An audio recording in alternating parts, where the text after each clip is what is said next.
Oh yeah. No sleeping tonight. Only gaming today. Oh boy. If you thought my previous video was weird, this one will give you goosebumps. We're gonna see Trey Smith talk about the origins of our sinful nature and predicament, spiritual predicament that we're in. We're in this war, spiritual war, but it's gonna be tangible. He's gonna show artifacts. And trust me, he's gonna make a good case for this. And also, you're going to love it. I gave you Trey Smith again. Gonna be taking a little bit of a ride on this one. It's not just some of your ancient records that are telling you that batteries of extremely... We're gonna be taking a little bit of a ride on this one. It's not just some of your ancient records that are telling you be a ride, that boys and batteries of extremely strange things. You know, the body, human body is almost like a biological spacesuit. But the batteries of strange things have occurred on this planet. It's the Enuma Elish right here.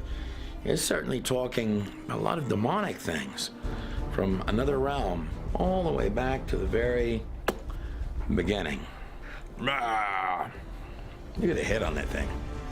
And not only that, there's been a lot of sacrifice. In fact, child sacrifice. Something about the blood, particularly the blood of the innocent, or the drinking of the blood, goes all the way back to the altars of Baal, Tammuz, Pan, Enkidu. Now, Pan is the little goat god with the horns on his head. You find that strange? I'm sitting here looking at the Enuma Elish. It's almost, it's almost like a dimensional thing that operates from some other realm right through the mind that they're describing in many instances, like it wants to birth some kind of a, I don't know, like a race inside of a race. That's DNA right there. The software of life. And what's fascinating is whatever these things are, have been talking about doing that since the very beginning. All right, I'm going to read to you the text of the Enuma Elish. Listen. Right, the Enuma Elish. The wisest of the wise, the sage of gods, Baal, that's Baal, was conceived. In Abzu was Marduk, the god Marduk. Marduk born. This right here on the screen, this is Marduk. And Baal, Beelzebub means Lord. Here's Marduk again, but in the stream of Marduk, this bloodline dropping down from Ham, Cush, Nimrod. Of course, Nimrod had a very wicked son named Mardun. Maybe that's Marduk. But this bloodline right here. And what a cult story would be complete without our ancient Madonnas, our sirens, our screech owls like Ishtar with the two owls on the side right here. Or Inanna, the first Madonna of all earth, hailing forth the first Antichrist, which of course would be Nimrod, and she's holding captive by the nose a lion right there. Look at that. Or the serpent spiraling its same way archetype. up, the ancient legend of Lilith. But in these stones, the Enuma Elish, at the very top is the Tiamat, the serpent, from which we find a lot of alien-looking characters. In fact, she states she birthed the monsters and the demons. On tablet 3 of the Enuma Elish, we have the Tiamat, who is the serpent god, the creator serpent goddess. At the very top, the mother goddess is the serpent god. Beneath her, Anshar, the great-grandson to the great serpent god. In fact, right here on tablet 3, and Anshar opened his mouth, and unto Gaga. Wow, are these names sounding familiar?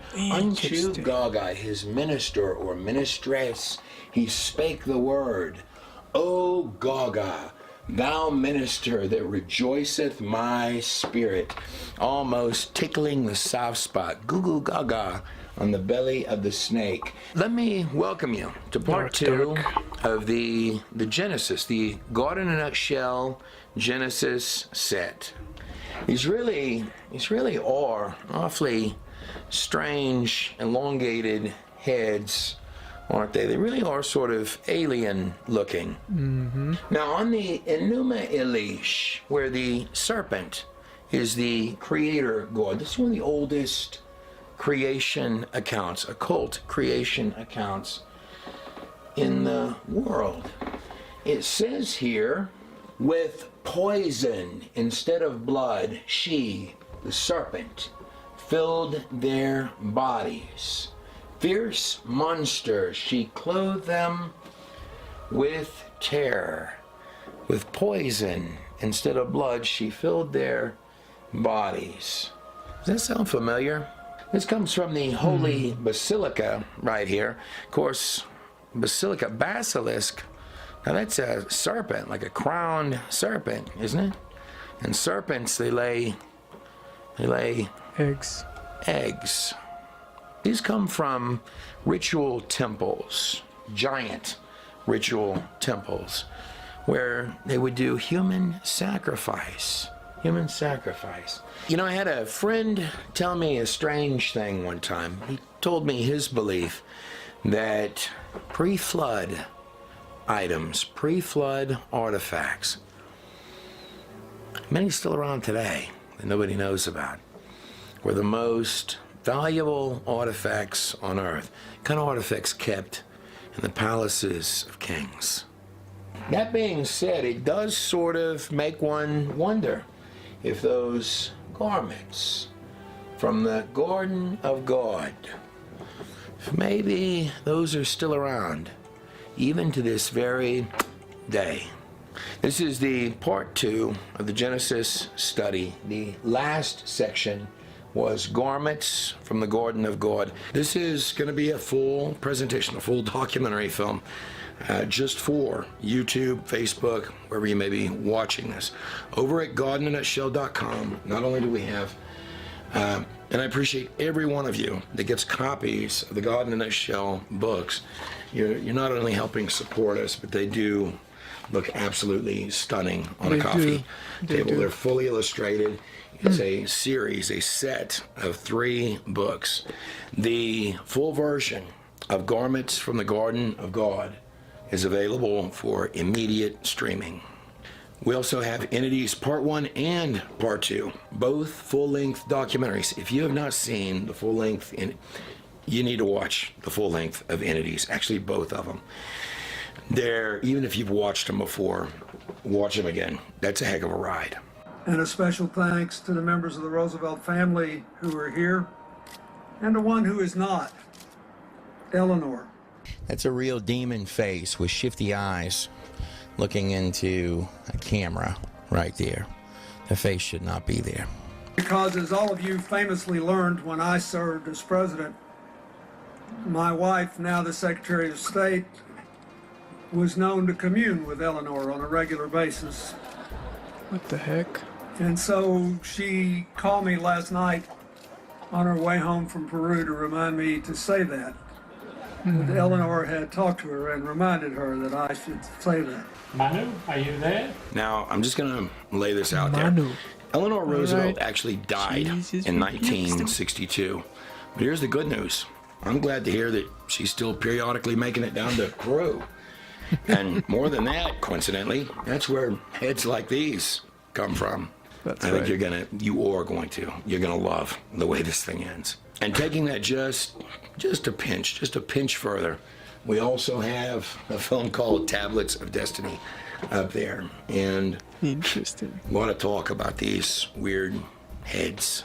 I want to thank every single one of you that has supported us in any possible way. We thank you for that.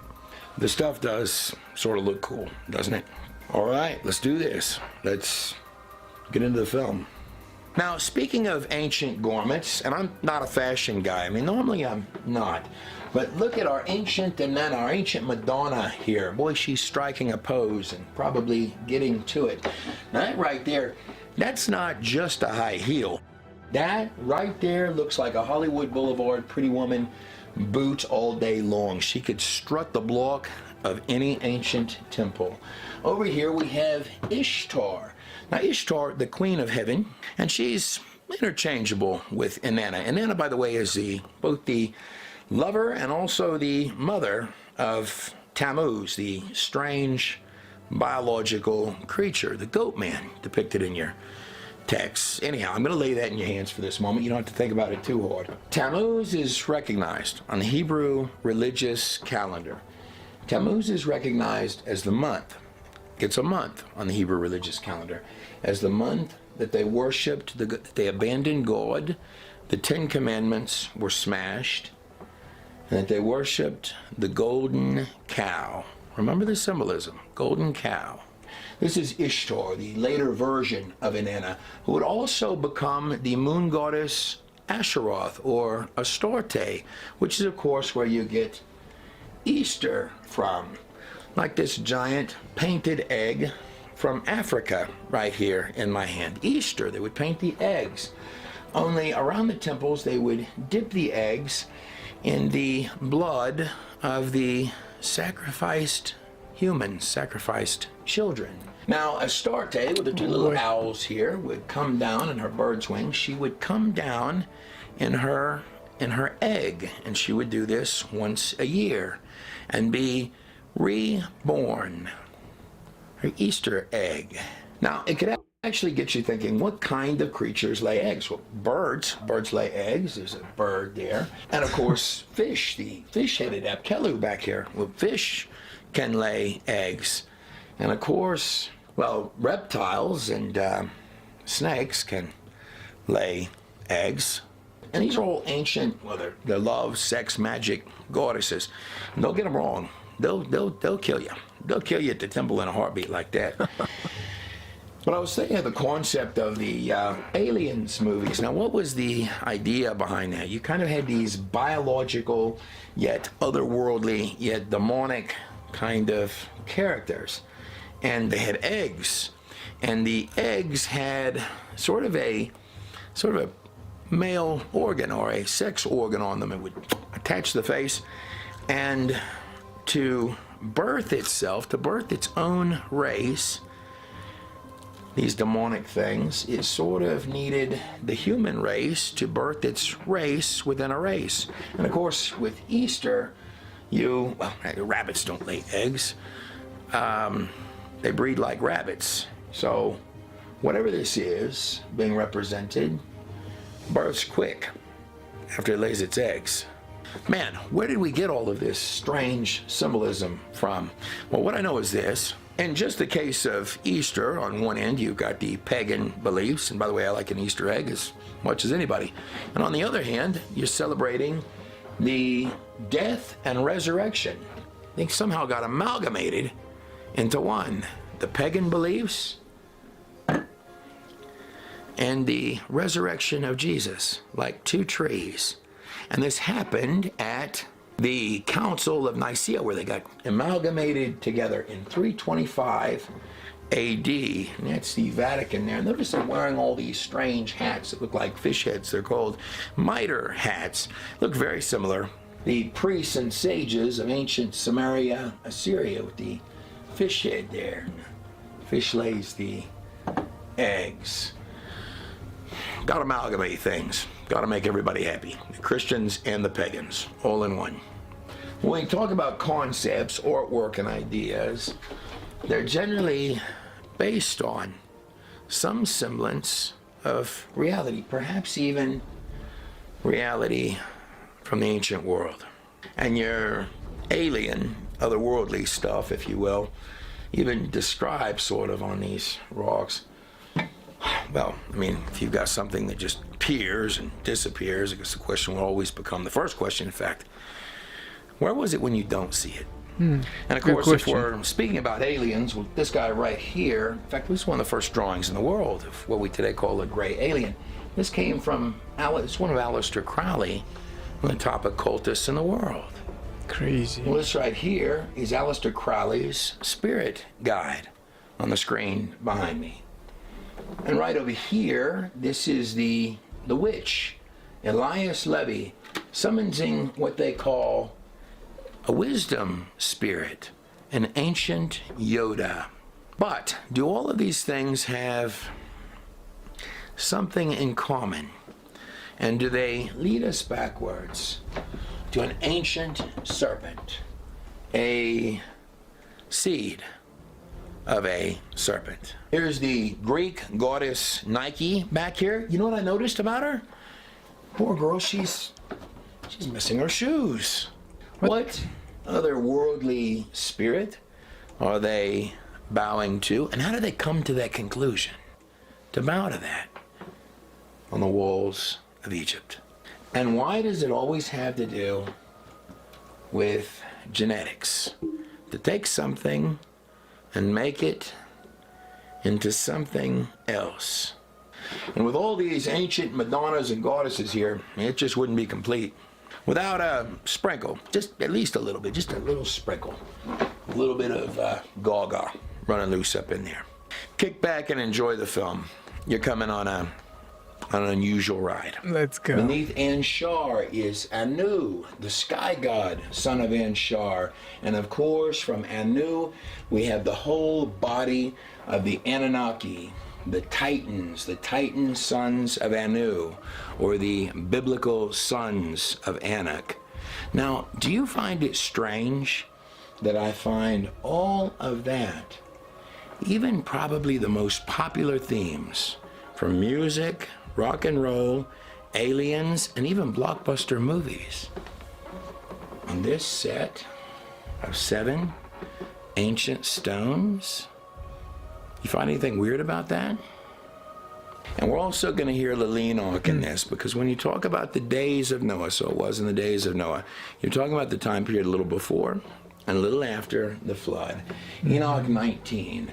And Uriel said to me, here shall stand the angels who have connected themselves to the women, and their spirits, pay attention to this, assuming many different forms, are defiling mankind. That means even to this day. Any of you rock and roll boys or rap guys run into any ancient sirens, sort of spiritual ancient sirens?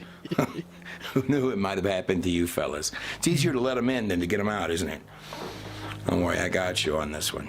And by the way, for the rest of you, I'm not joking about that. There's a lot of little spookies, boo, running around this place. And shall lead them astray into sacrificing to demons as gods. Anybody sacrificing this day to demons as gods? Let's keep going. Here they shall stand to the day of the great judgment. God's been talking about this since the beginning of the book.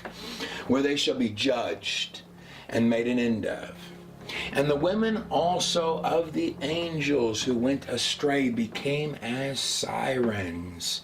I bet some of you know what that passage is talking about that are watching this video.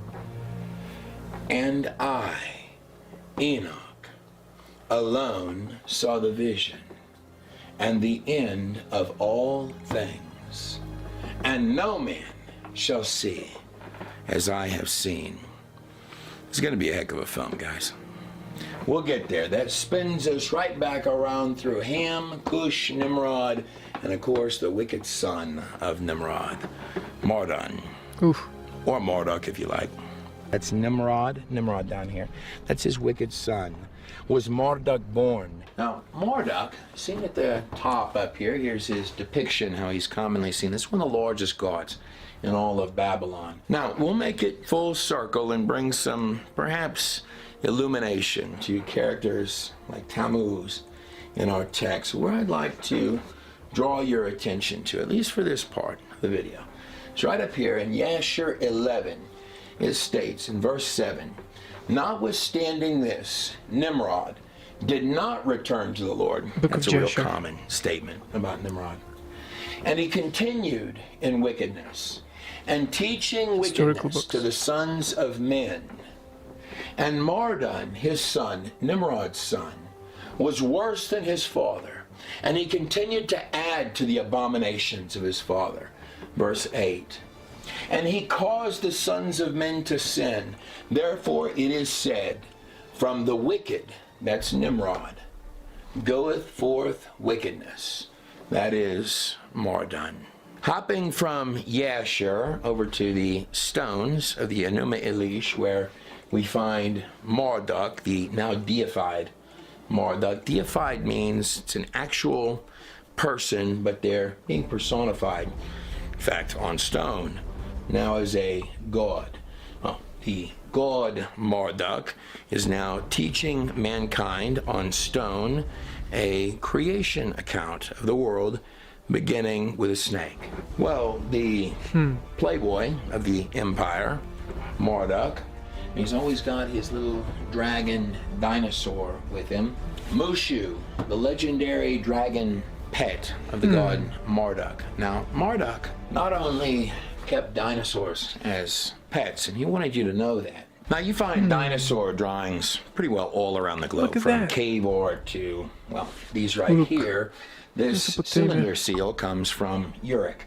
To put that in perspective, Uruk is right here, right next to Nineveh, Babylon, just down from where the boat that saved all mankind landed. In fact, Uruk is one of the cities claimed to have been built by Nimrod. Tower of Babel, or ancient Eridu, the ziggurat of Eridu, is right there.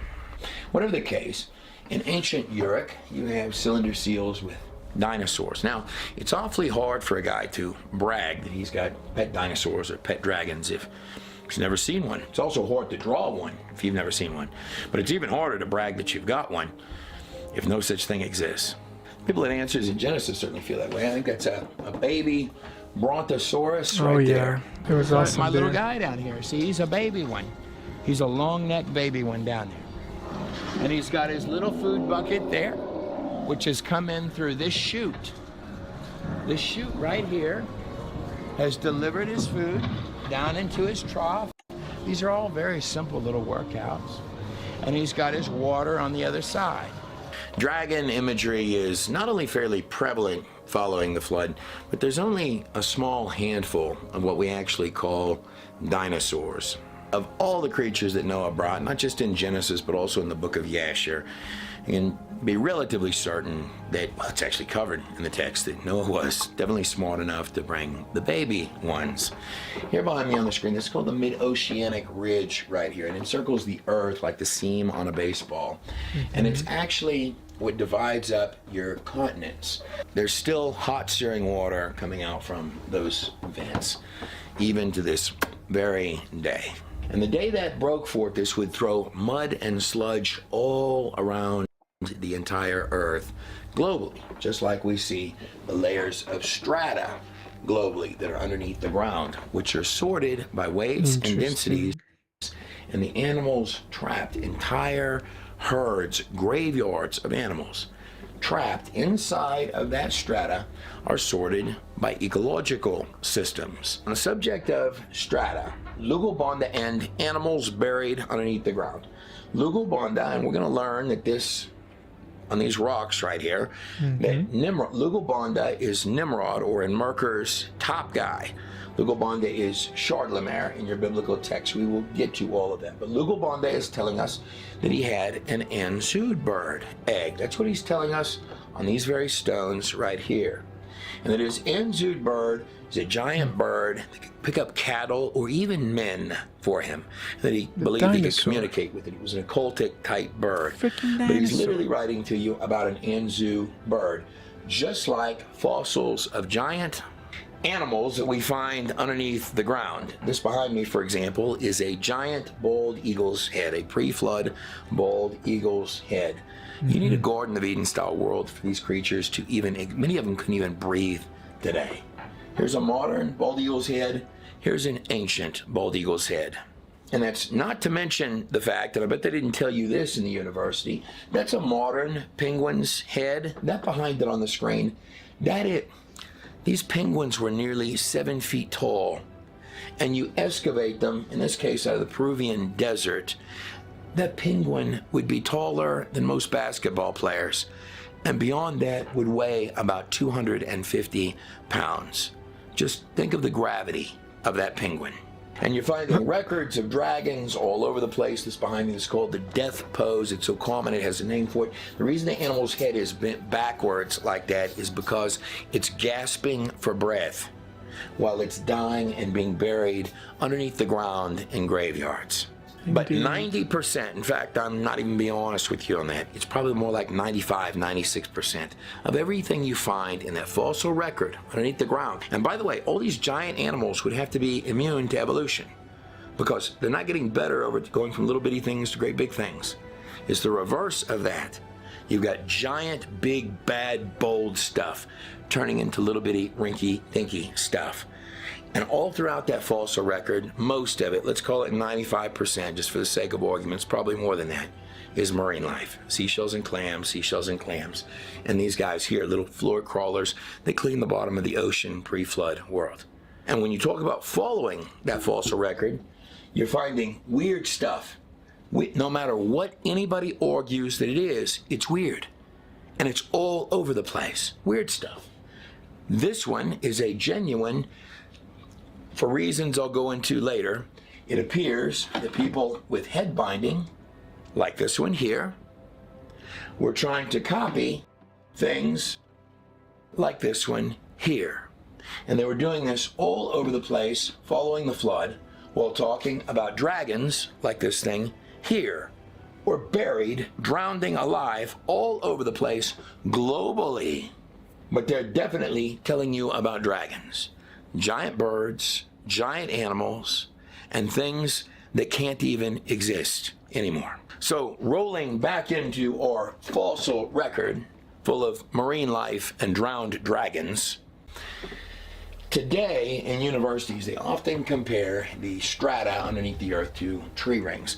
I would like to point out to all of the universities in the geological community that this right down underneath the ground, this strata, these aren't tree rings.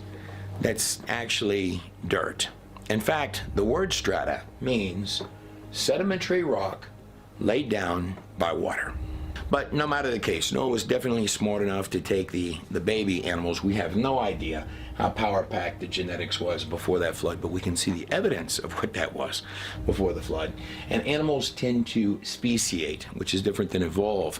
For example, you have this instinctive knowledge that a originating set of dogs could never evolve into sea turtles or whales or rhinoceroses or become pine trees. But you do know, even as a child, that one set of dogs could breed, particularly if it had really power-packed genetics, could breed into a lot of breeds of dogs. And in fact, everything on this planet is declining over time. It's not improving over time, it's declining over time. Everything from the cells in your skin to the stars in the heaven above, which is exactly the reverse of evolution. And also, I'd like to just take 1 second to point out that while many in the university communities and the science communities have been awfully critical and insulting to those who believe that this place has any kind of a spiritual origin.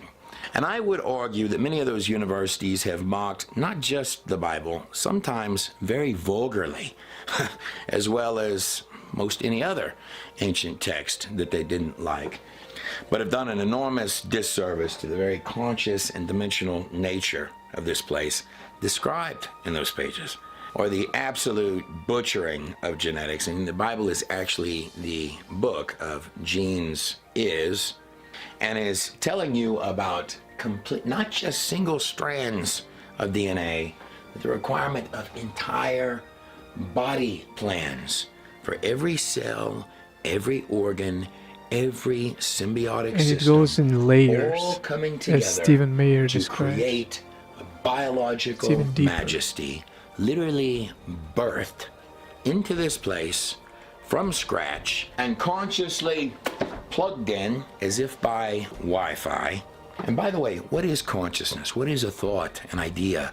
The continuous live stream that's allowing you to call all of the top shots on the whole biological spacesuit. How does the intangible control the tangible? Those texts are telling you that you are not only living in a subset of a much larger and far more complex reality, but more than that, that you are already seated somewhere else. You are already seated in heavenly places. What does that passage mean? But no matter the case, you are calling the top shots on the whole machine. Now, you don't get to pick it from the start, but you do get to decide what you're going to do with it. In short, you are the ghost in the machine. You're running the whole puppet show of that whole biological spacesuit while they're pitching monkey men. So I would come back to that while some, myself certainly included, have taken those pages very seriously. In fact, on occasions, letter by letter, as it almost reads like a science language in those ancient texts. The universities have viciously mocked. They're smarter back there, you see. And they've also pretty well mocked and ridiculed pretty much all of our ancient historical records to the absolute hilt. I do want to remind you clearly, and not in any kind of mean way, that you guys are pitching this. And in no part of me am I upset about it. In fact, the contrary, many of you that are top speakers may find that from God in the Nutshell, we're now sending you birthday cards, greeting cards, Christmas cards. We're actually thankful. And I will never, on any personal level, if you guys come to me, which many of you have, and argue to the hilt, that your very strong belief, that you come from ancient monkeys breeding, I will never personally argue with you on that. In fact, I might even keep that on the low, fellas. Many of you believe that you come from monkeys breeding at the top of the universities. I'll be very honest with you. I find it very difficult to believe that that's not true. So we thank you, the God in the Nutshell, for believing that and continuing to believe that. Please do. But that boat, Noah's Ark, which is actually mesmerizing when you look at the scale of it, that boat is the size of a modern-day supertanker. And it's really also designed to just float up and come back down and protect the things on board.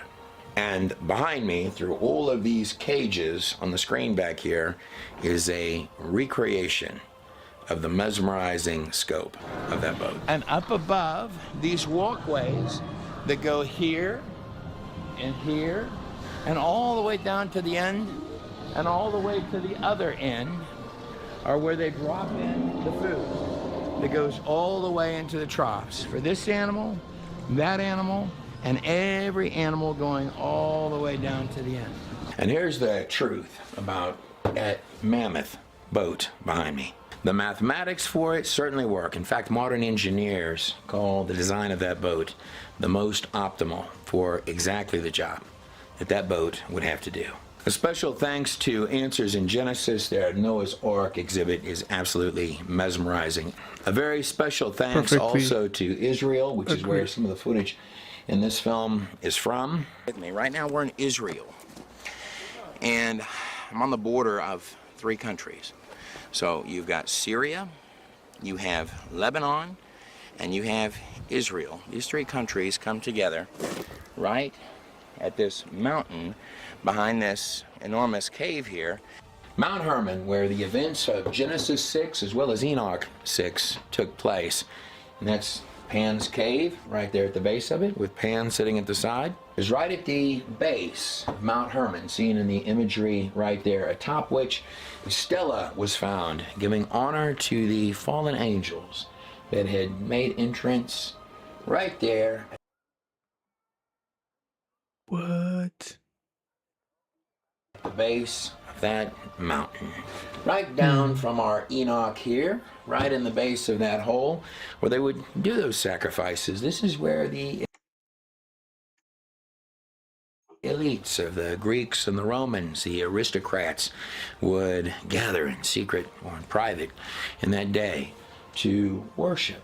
And more than worship, there's always something historical. Come on.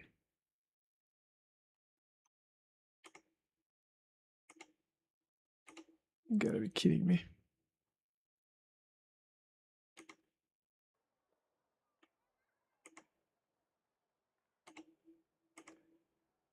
Historically, in history, in all of these empires, about the sacrifice. This is bad. That's what it is.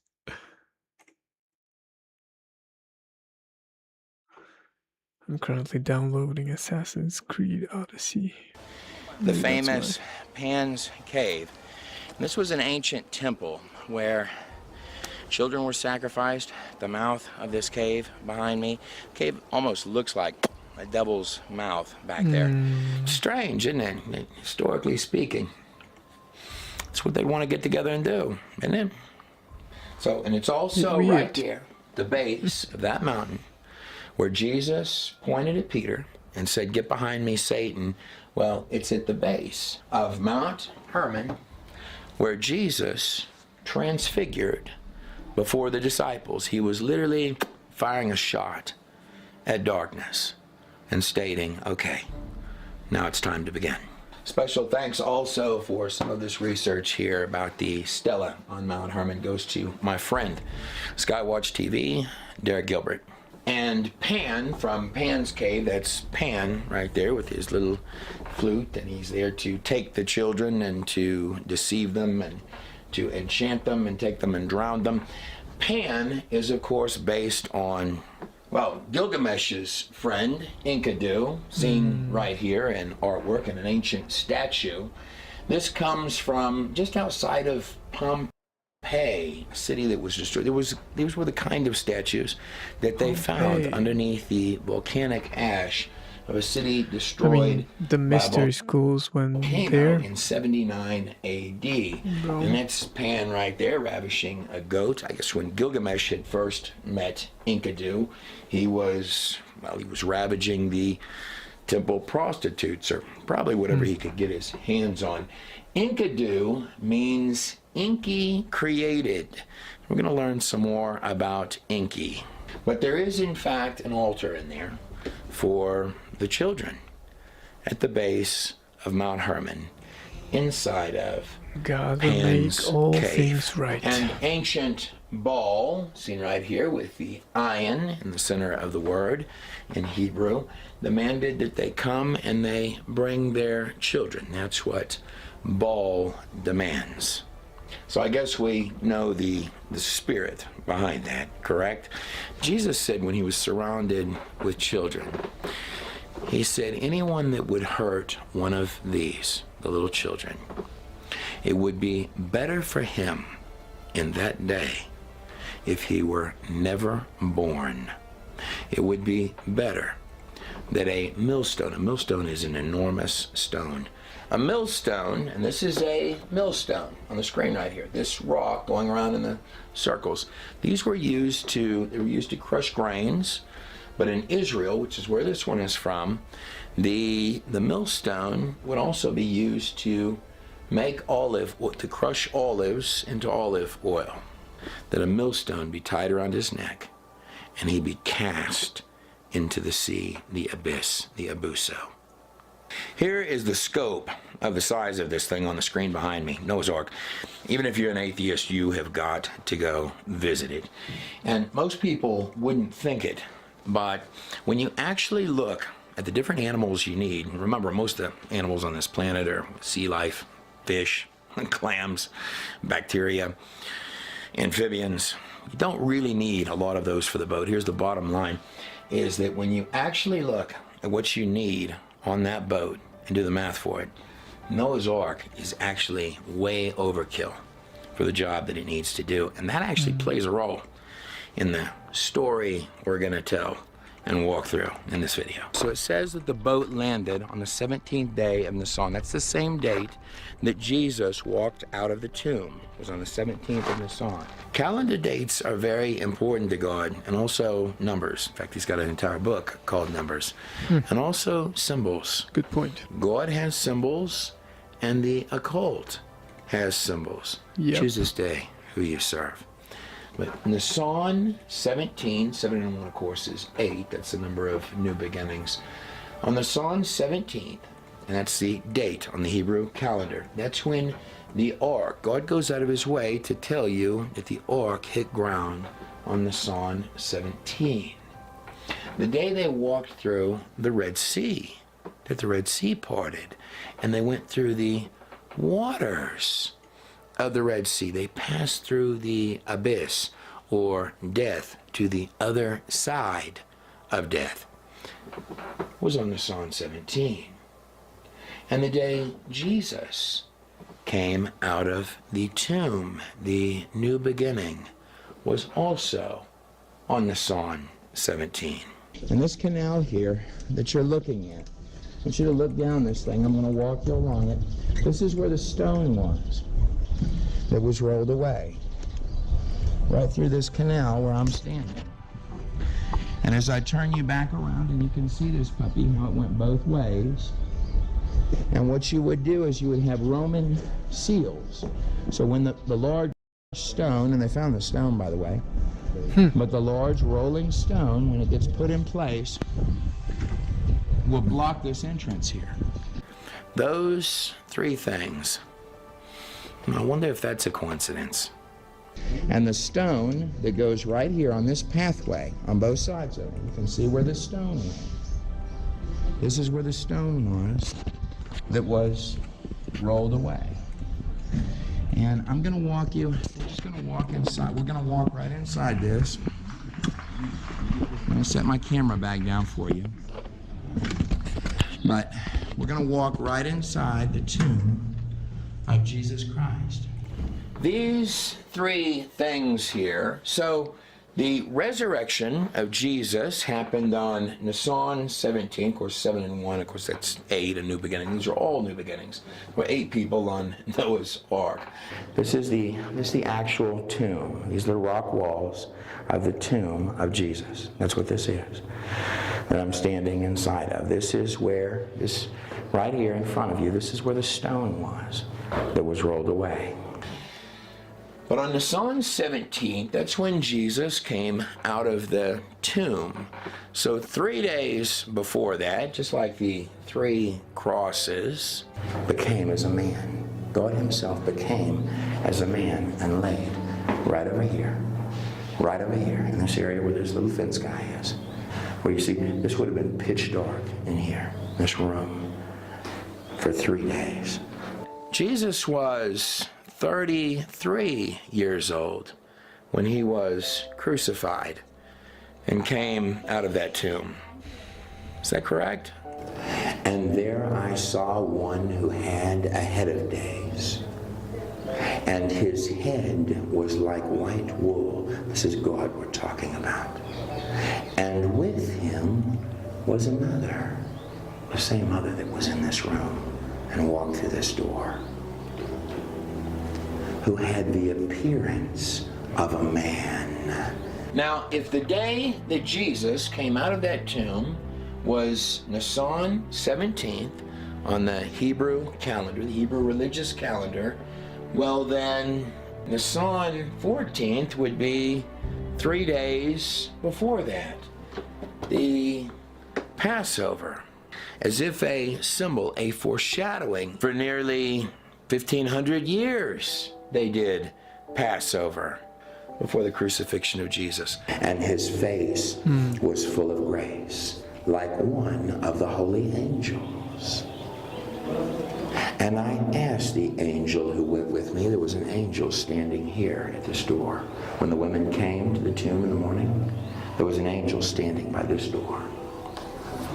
Why do you look for the living amongst the dead? His face was full of grace, Jesus's, who laid here for 3 days. Like a symbol the sacrifice of the lamb. But that practice of the Passover, the sacrifice of the Passover lamb, well, that began in ancient Egypt. Well, the first Hebrew Passover, well, that was the last plague that happened in Egypt. They had the Passover gets its name from the angel of death. On that particular night, that Passover was going to pass over the houses of the Hebrews. So they had to sacrifice the Passover lamb and put the blood on their doorposts. Those that had put the blood of the lamb as the covering, the angel of death would pass over them. But the first thing that happened in that Exodus account is Moses and Aaron went in before Pharaoh, and the staves, he threw down his staff, and it turned into a snake, like a symbolic message to the serpent, the Nachash. Now, speaking of threes, if we skip all the way backwards to the garden in Genesis 3, first place our serpent appears, and also where we get three curses. One, put on the serpent, the Nachash, the shining one. The second, on Adam and Eve, particularly on Adam, notice that the curse goes on, not on Adam, but on the ground. So there's a correlation between what happens to the spiritual condition of man and what happens to the earth, the ground. But it reads this in Genesis 3, under the three curses, verse 14. So the Lord God said to the serpent, I bet he was upset about this, the wisest creature, the most clever creature. What does that mean? Cursed are you above all livestock and wild animals. You are to crawl on your belly, and you will eat the dust all the days of your life. And I will put enmity between you and the woman, between the serpent and the woman. One of the teachings of ancient Samaria, ancient Sumerian kings, was that secret knowledge from the gods, and they were called the Mes, almost a prideful thing, the Mes. And one of the Mes is, well, not only witchcraft, magic, power, lies for deceit, falsehoods, pretending, acting, fear, terror, and lying all throughout government, but one of the large ones was enmity. This is one of the secret teachings of their gods, how you get ahead. You think about me. And this is actually a real thing, the me, the holy me, or the holy Mes. I guess you could also pronounce it the Mes or the mess, so it could be the holy mess. And I will put enmity between you, the serpent, and the woman, between your offspring. What does that mean? Your offspring, the serpent's offspring, perhaps in a physical and spiritual sense, and wants both, right? Between your offspring and hers, he, the offspring of the woman, will crush your head, and you, the serpent, will strike his heel.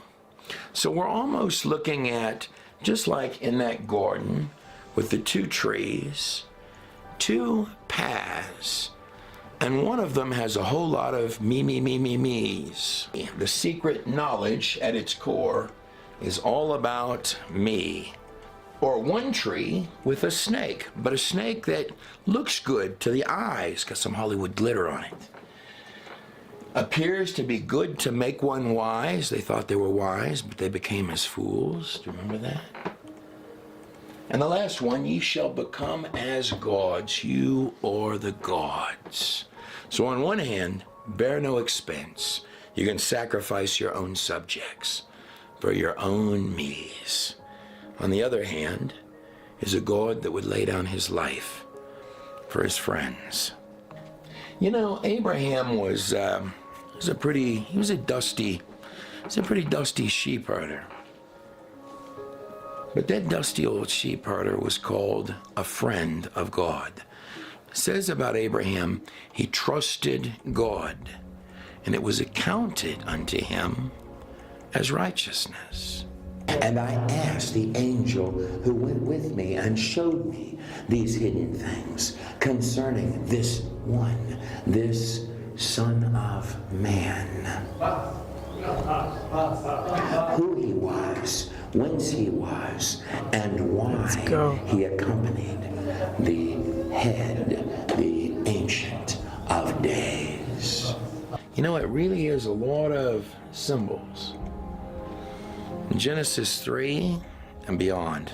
You know, in a larger scope, it's almost like you're living in a test. 2 trees, 2 paths. If you really think about it, it's almost like a virus in a computer program, something operating from some other dimension, like phishing, like it sends out a bunch of emails that come right into the mind, bombards you with them in your spam box, your mental spam box, and then it just focuses on and knows which ones that hook you, and then it only sends those out, and by this mechanism has control. So what is the serpent in the tree from tablet 3 telling us and his goat friends? Though the planets are creations of God, the empires of earth, beginning out there in ancient Samaria, in fact where the Tower of Babel actually took its rise, following the flood, the empires of earth began worshiping them, the planets, as their demon gods. They worship the creation and not the creator. And in fact, all of the golden age of gods and all of these tangled mythologies that we're going to try and untangle and unveil for you here are really the occult, beginning with the serpent, repackaging itself larger and larger and larger in every empire leading to this present day. Now, speaking of Romans, and they're the last of your 6 major empires. You've had 6 major empires since the flood. The Assyrians packaged in with the Sumerians, that's what they both are. The Egyptians, the Babylonians, the Persians, the Greeks, and then finally the Romans, which ultimately all of your major empires at the death of Jesus Christ would turn into massive religions. In fact, the Romans would become the Roman Catholic Church. But I find it only appropriate to begin with what Paul himself wrote to the Romans, who heavily held all of these beliefs that had become so emphasized over time that it started all the way back with a little seed of a snake in ancient Samaria that would become Babylon. Verse 21 of Romans 1. For although they knew God, and we're going to find that even in these ancient documents, that the people that authored these, they knew God, but they flipped the truth upside down.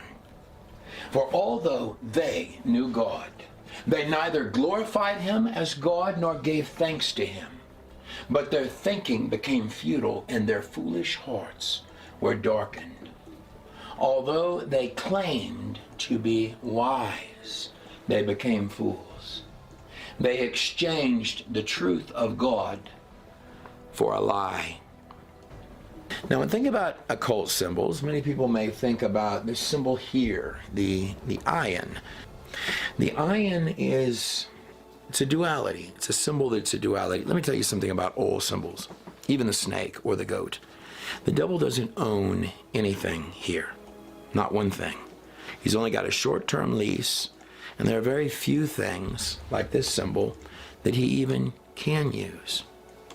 The iron is, however, it's one that he can. It is a duality. And let me tell you what I mean by that. The iron can be the light of God from Genesis 1:3, or it can be the Ayin Ra. The Ayin Ra, what's that name? Sound Egyptian to you? From Matthew 6:22. 6, the number of man, and 22, the number of letters in the Hebrew alphabet. The eye is the lamp unto the body. Therefore, if thine eye be single, like the iron, then thy whole body shall be full of light. However, if the light within you, within any of us, be darkness, then how great is that darkness? Now the iron, or the symbol of the one eye peering out, particularly the left eye peering forth, can be a foreshadowing or a looking towards of the Antichrist, the one-eyed, the Antichrist. Can also be the one eye from, in the book of Yasher, from Nimrod's dream. He keeps having an Enzu bird pluck out his eye as if a foreshadowing that he is a model of the coming Antichrist. Nimrod would be. But what the iron is in a larger scope, well, it's the number 70. It's number 70. Now the iron is one of only 8 in Hebrew of what are called crowned letters, special crowned letters in the Hebrew alphabet. And the shin is also one of those special crowned letters. In part 1 of this series, Garments from the Garden of God, we talked about the iron going from light to dim or darkness with the use of our serpent. And I think our garments will end up popping up again in all of this. You know, with garments and ephods, it was for the high priests of Israel. It has 12 stones on it. We're going to look at that. And you got this snake out there trying to take as many pieces as it can. And of course, you're the pawn on the board. And boy, it goes bad. Eternally. That's a word bigger than you or I can understand. If he takes your piece or dims your little light. It sort of makes me think of the modern science crowd, or the top guys of the universities. Here's their symbol back here. Gosh, Tom, look here at these particles here. It's almost like we're living in us a big video game. We went from monkeys to video games. Good work, guys. There might be a bigger umbrella of a picture there, but I like where you're going with that. So if you're in a game, a video game, if you think you might be in a game, you think it might be a good idea to find out the rules of the game. And another thing about being in a game, in this particular situation, you actually didn't choose the game or the rules of the game, but you are in fact on the board on the game. That would be true, right? Anyhow, there are 8 crown symbols. Actually, the tet right back here on the screen is also one of them. Ayin is the 16th letter of the Hebrew alphabet. Of course, 6 and 1 makes 7. 7 is how many days you have in your week, in your creation week. You got a serpent trying to take over your creation week, trying to put, in a video game, trying to take over territory, property, the other guy's pieces, change them from light to dark, correct? The ayin is the number 70. I would remind everybody that God told those fallen angels, you thought you knew secrets. Little did you know you only knew the worthless ones. More than that, darkness is only possible in places where light is not. And that's a very powerful number. 70 in Hebrew means judgment and sacrifice. Also mean light or dark. And that's why I would really plead with all you guys on the cover of magazines, and you're just desperate to do that. If you're going to plead for something, plead for mercy and grace and continue to prosper for even the work that you're doing. Don't plead for, I assure you, most of you, you really don't, you want to hold judgment as long as possible, particularly with what many of you do. Yeah. In Enoch 10:11, it's from the book of Enoch. And the Lord said unto Michael, go and bind Semyaza. That was the leader, him and Azazel, the goat. The goat. We're going to make it full circle to the goat. Go and bind Semyaza and his fallen angels. That would be the 200 angels that fell at Mount Hermon. and bind them fast for 70 generations. How long is a generation? If it were 100 years, that would be 7,000 years, wouldn't it? If it were 70 years, that would be, what, 4,900 years or something close to that? Bind them for 70 generations. Any way that you might interpret that, it would be close. So perhaps with your one eye, you're looking forward to a time where those things would be free. Now, if we're talking about a serpent at the top of things, surely we all know the parable of the lady that took the serpent in from the snow. Right? If we're doing our one eye thing, they took the serpent in from the snow, and she held it, and she coddled it, and she pet it, and she thought, oh, what a beautiful snake. It'll love me when it gets back to health. And it bit her. And she said, why did you bite me? And you're venomous. You're very venomous. Now I lay dying. And the snake says, lady, you knew I was a snake. Don't beg for judgment, particularly if you don't know what it means. Bind them fast for 70 generations. So 70 is a number that operates often as a time clock. That's how long that the Israelites were in Babylonian captivity. That's in the book of Daniel. 70 weeks of 7 are declared upon your people. Bind them for 70 generations until the day of the last judgment. Now, but if I come over here to the lineage of Shem in Genesis 11, now 70 is also affiliated with Israel and the Hebrews quite a lot. When the Israelites went into Egypt, there were 70 of them. They entered a family and they left a nation. Now, Egypt is where all the idols are, correct? Now, to the lineage of Shem, if I come down to Genesis 11, well, Terah is the father of Abraham. And look what Terah was. Terah was the head idol maker for Nimrod. That's who he was. And you always notice the root of something in the text. Here is the root of Israel. Well, it's in the lineage of Shem. In fact, Abraham's father, Terah, was the head idol maker for Nimrod. And I find that symbolism fascinating. And this is a story, even on these stones, both the occult and the Lord and the old snake, here, get your tongue on this side, who likes to masquerade and copy things. Is that true? Yep. I told you. The occult has its symbolism and God has his symbolism.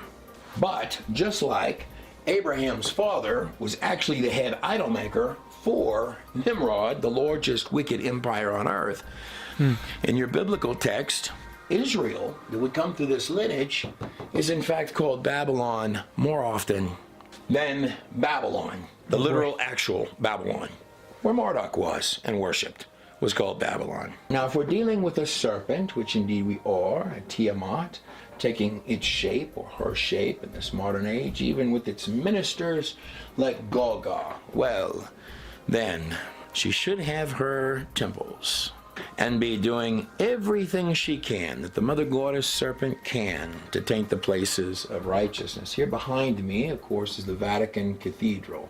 And I make no judgment, but it does sort of look like a giant serpent, as good of Tiamat as could be found. Abraham, I would state, was born when his father, Terah, the head idol maker for Nimrod, was 70 years old. So that number, the ion, is in fact a powerful symbol for the Lord. In fact, the Lord wants it highlighted. But I would ask this, even of the Catholic Church. You know, when Abraham, in the book of Yasher, he had to make a very heavy choice. God said, Abraham trusted God, and it was accounted unto him as righteousness. He had to make a choice, just like the two trees, light and dark. And Nimrod had him pulled in to his inner lair with all of his dark priests and his witchy people. And Abram was thrown to the floor. And his father, Terah, the weasel, his father, Terah, was a embarrassment of a man, is what he was. And Nimrod had Abram brought before him. And he said, so I hear you've destroyed the idols your father's idols, all of the idols, the grand idols of the gods of Babylon. And then you tell this story to me. Do you not understand the power? Look around you, Abram. Do you not understand the power of the flames, the fire, the very heart he understood of power before which you now stand? And yet you tell me this story, son of the idol maker.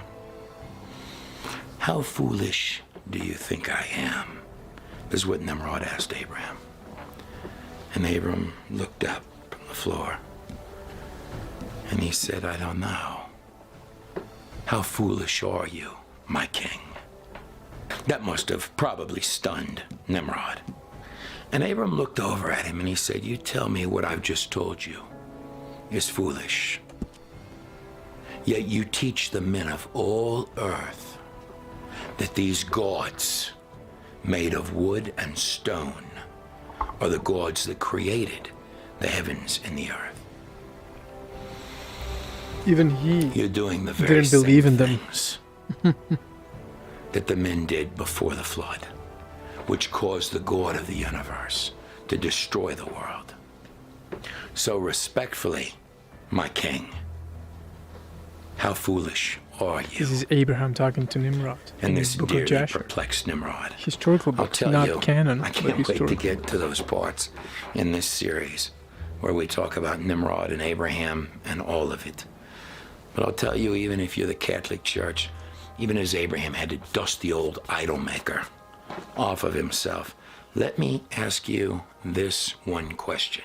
Would Abraham, the father of the lineage that would lead through Israel, probably one of the greatest, if not the greatest, father of faith in your entire Bible, would Abraham have a cathedral shaped like a snake? I tell you this, if we were playing a video game, I'd call that a point for the serpent. But whatever the case, beneath the old tongue down here, perhaps where the Nachash, the serpent, the Tiamat, wishes to most loudly speak, we find the Pope, that's him right down here, next to, I guess that's his friend, and above them the God coming forth from chaos.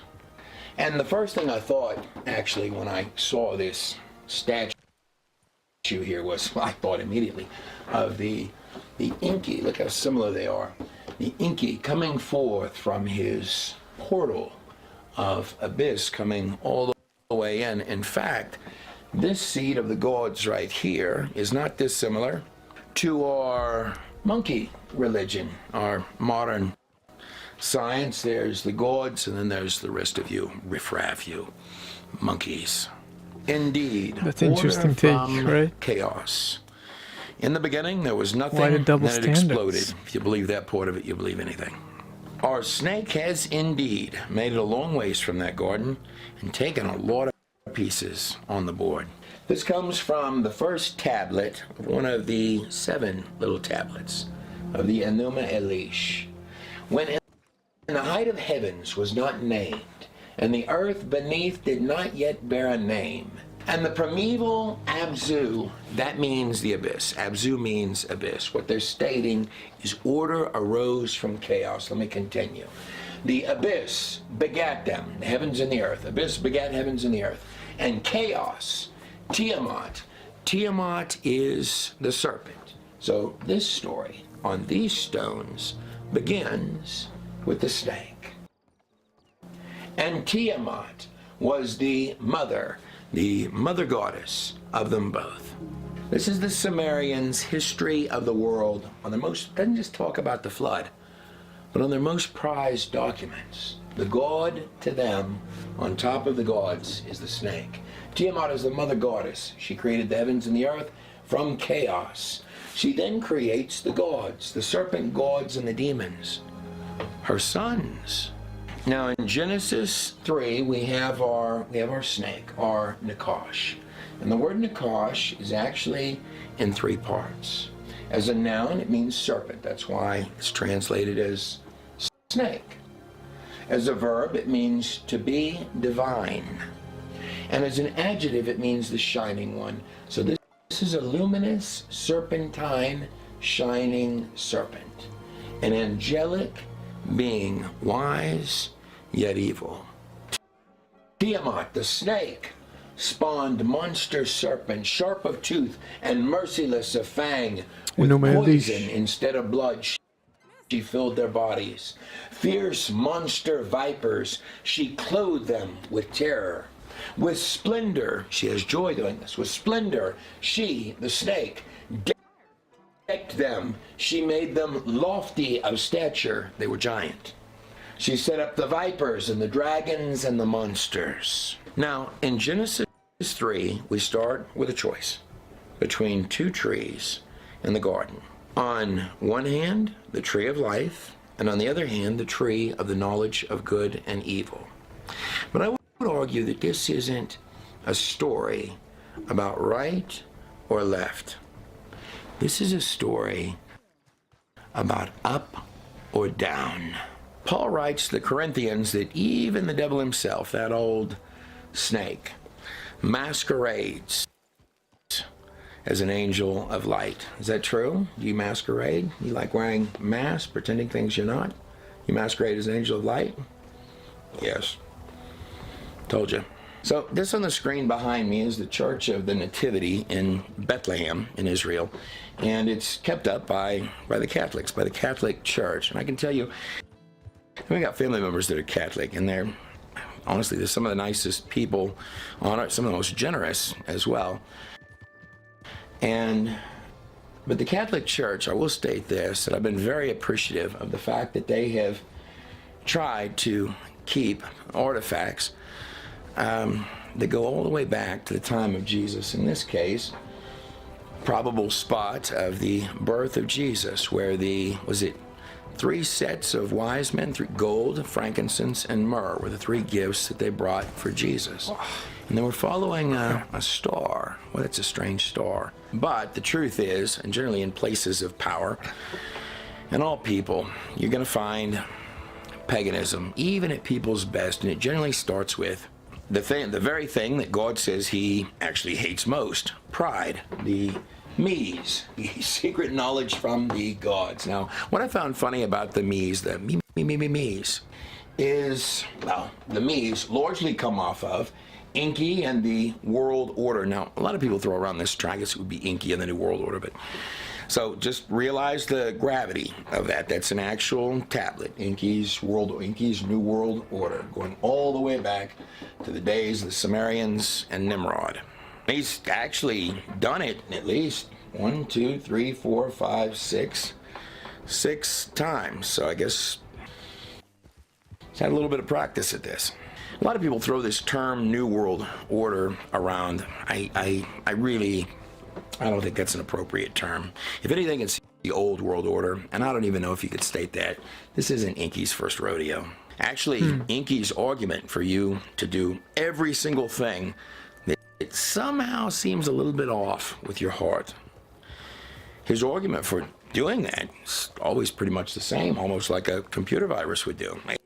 It's attractive to the eyes. It's good to make you wise, man. And you don't need God. You already are a god. Yeah, right. Inky's sort of, he's been doing this a long time. And his me's include, that the common man, that would be you and me, we're basically grunts in the documents, are going to be taught blacksmith, leatherworking, brickworking. Get down there. Build it, you monkeys. Move those rocks quicker. Fan me more. Sitting on top of the temple, it's almost like Inky views mankind, even the pharaohs that he puts in charge, or the grand kings of Babylon. He views them like network resources, right? You got to pay them a little bit for a while, but spiritually bankrupt them and turn everybody else into slaves. That's Inky's formula. But these were all, I assure you, all of them. Ham, Cush, Nimrod, and Mardon. They were all me people. Now, speaking of two paths or two trees, now, whereas we're going to be following two lineages, and it's the one that comes through Ham, through Cush, through Nimrod, that's going to ultimately lead to Marduk, who's the main character in our Enuma Elish. And Marduk, seen right here, one of the main gods that was worshipped later in Babylon, we can fairly safely assume, is the deified son of Nimrod, being referenced in the book of Yasher as Marduk, our opening occult unholy trinity, almost like an arrow pointing downwards. Marduk is, in the occult, the planet Jupiter, with the big eye on the planet Jupiter right there. In fact, in the Sumerian Mul-Apin 1, it states one big wandering star. The planets were wandering stars in the ancient world. One big wandering star is Marduk. There he is, the planet Jupiter. Nibiru. Nibiru. This is Nibiru popping up in the text. Nibiru. So Nibiru is Jupiter in the ancient text, at least the Sumerian. The wandering star Jupiter. That's one of many examples. So in your ancient past is not just, in my view, it's not just people making stuff up. A lot of it is ancestor worship. And they would deify their ancestors. They would worship, pray to, and deify their ancestors. But even so, we're really not talking as much about bloodlines as we are talking about two different spiritual paths. In fact, if we were to take the lineage of Shem, the son that Noah put the highest crown of blessing on, the symbol of the, as I come down through the 22 letters of this is pre-Canaanite Hebrew behind me, all the way down to the 21st, the second to the last letter of the Hebrew alphabet. Symbol of the Shin right there, the hidden name for God. And the Shin looks like a crown of a king because it is a crown of a king. It also represents the consuming fire, the teeth of God himself. It is the number 300, just like three parts to God, 3 parts to the masqueraders, the lineage down here from Ham, Cush, going through Nimrod, 3 parts to the mask-wearing guys, behind which is the luminous serpent that comes in different forms. But 3 sons of Noah, all with their strengths and weaknesses. But the symbol of the Shen, the crown of a king right there, 300, is the letter that starts the name Shem. In Hebrew, we read from right to left. The Shen and the Mem makes the word Shem. The Shem means name, but more precisely, the hidden name for God.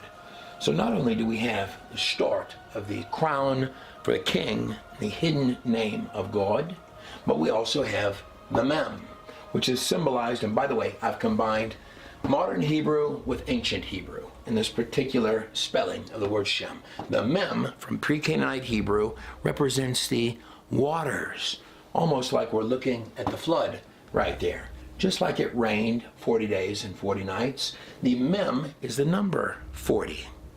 More than this, Mem means a flowing of secret knowledge, secret Torah, secret wisdom, all combined in the name Shem. Jesus actually talked when he was talking to the Pharisees. Not only was he bedazzling their minds, but he was largely talking in parables. He was giving them smaller examples of larger scale things, often things from another place. Accordingly, Enoch referred to his life in this place as a parable. I took up my parable. He viewed his life here as a little tiny version of something from a larger place. Always notice the details. But dealing with our 22-letter alphabet, as I come down to my letter of the Shin, the crown of a king, or the hidden name for God, or the very next letter, or the last letter right here as I move from the Shin. Now watch my hands, I've got nothing up my sleeves. Speaking of Jesus, the letter right after that crown of a king, well, gee, George, is that a cross? And that last letter means sign or mark. Now, speaking of mysteries and secrets, Shem, one of the three sons, just like the Shen of the crown of a king, has 3 points on it. Moving through those three sons, through the Mem, or the flood, which reigned for 40 days and 40 nights, just as Jesus, before his ministry began, fasted for 40 days and 40 nights. Interesting. Well, 40... The Mem wiggles us through our Exodus story, where the Hebrews, the Israelites, when they were in Egypt, they were actually up here in the land of Goshen, also called Avoris. They would take a 3-day journey. Now, they came from the lineage of Shem, the crown of the king, taking their 3-day journey through the Red Sea, or I guess the waters of the Mem, and ultimately make it from Avoris through this crossing point at the Red Sea, at which point they would enter the wilderness, where they, of course, were for 40 years.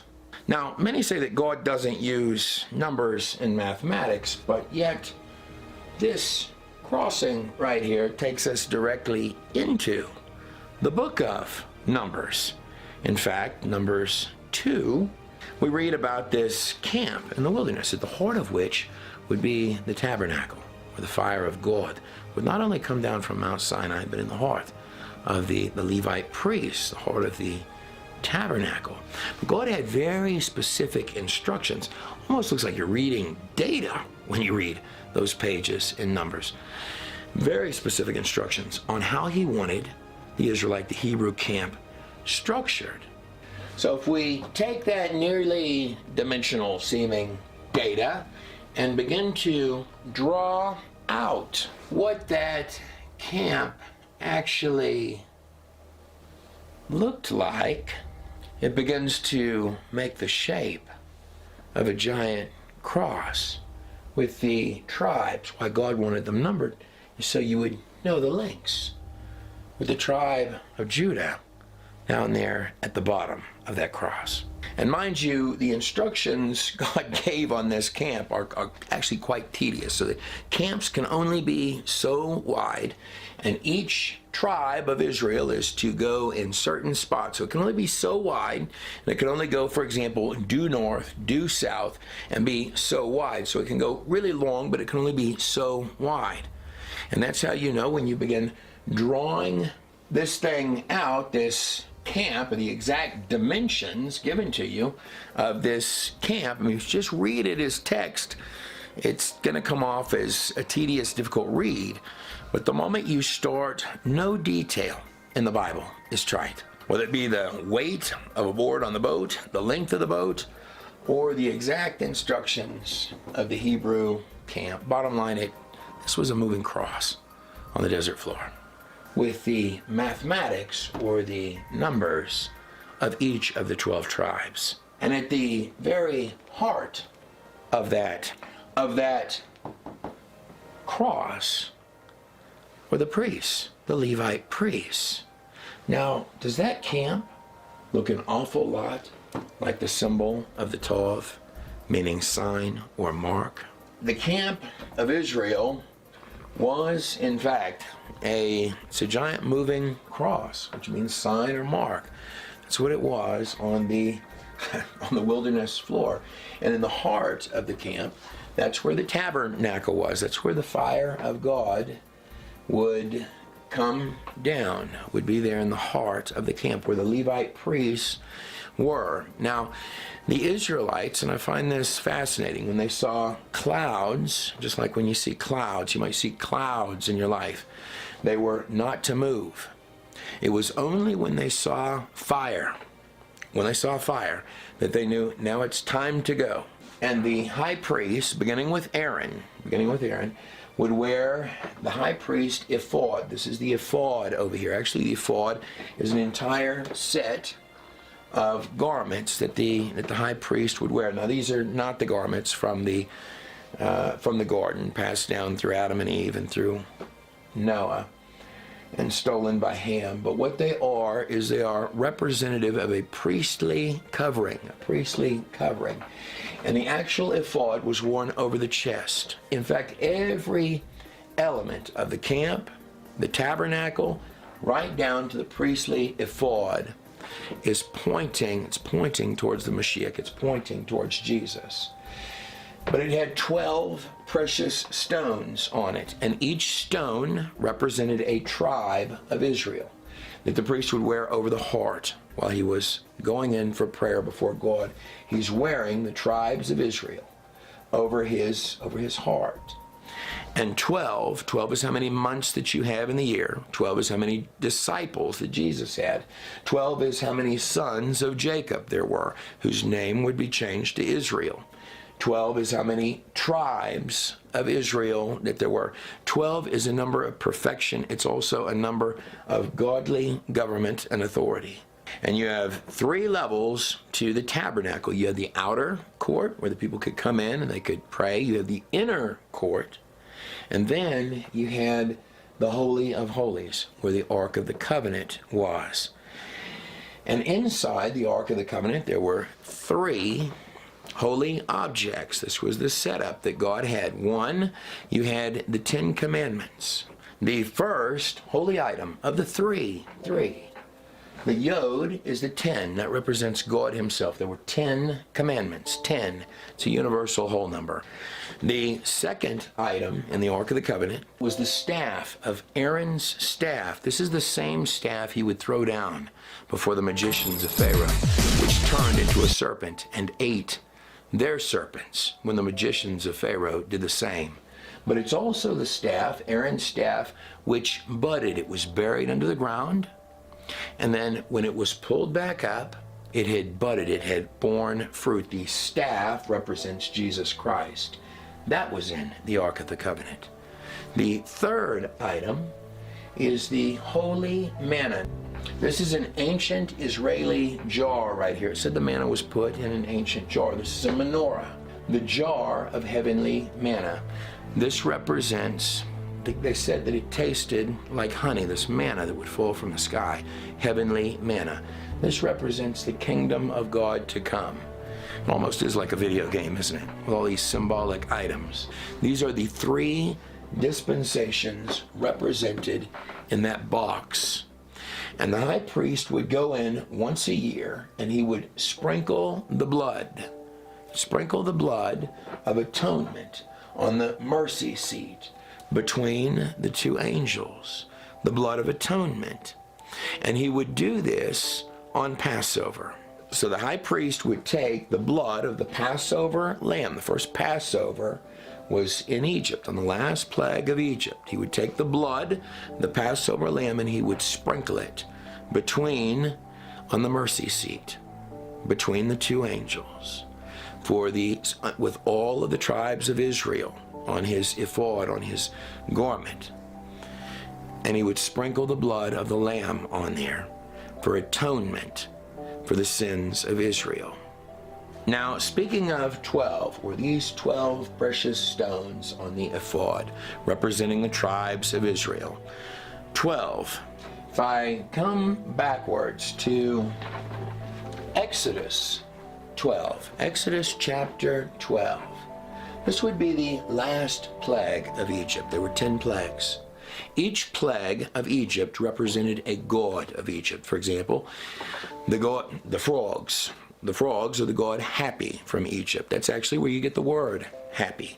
But all of the plagues represented a god of Egypt, all 10 of them, beginning with the snake, beginning with a message to the snake. But the last god of Egypt, see, Pharaoh means God King, So Pharaoh is the last god of Egypt. So the first god being talked to is the serpent, message to the serpent. But the last god would be Pharaoh, God King of all earth, and the firstborn son of Pharaoh. The next God King, the son of God to Egypt. And it's always the firstborn son who gets the blessing, the kingship. That's the next God king of Egypt. That is the Son of God in Egypt. And it states this, beginning in passage 5, the number of grace. The Lord said to Moses and Aaron, this month, the month of Nisan, was Nisan 17th, if you remember, that the ark landed, that the Red Sea parted, and that Jesus came out of the tomb after 3 days. So the first Passover is, wait a second, this month, that's Nisan 14th. This month will be the very first month of the year for you. Tell Israel, each man must take a lamb, the Passover lamb, like they would sprinkle on the Ark of the Covenant for the atonement of sins. Take care of it until the 14th day of the month. Nisan 14, that's 3 days before the tomb opened. Nisan 17, 3 days. Take care of it, the lamb, the Passover lamb, until the 14th day of this month. It's a prophecy. Passage 6, the number of man. At dusk, all of the people of Israel must slaughter their Passover lamb. And they must take some of the blood and put it on the sides and tops of their door frames and houses. Wait a second, what's the next word? It shall be a sign. A sign. Sign. Well, the Tav, the last letter of the Hebrew alphabet, is the only letter that means mark or sign. It shall be a sign. I assure you they were following this to the letter. With those Passover lambs on that night, they were painting in the lamb's blood crosses on their doorposts.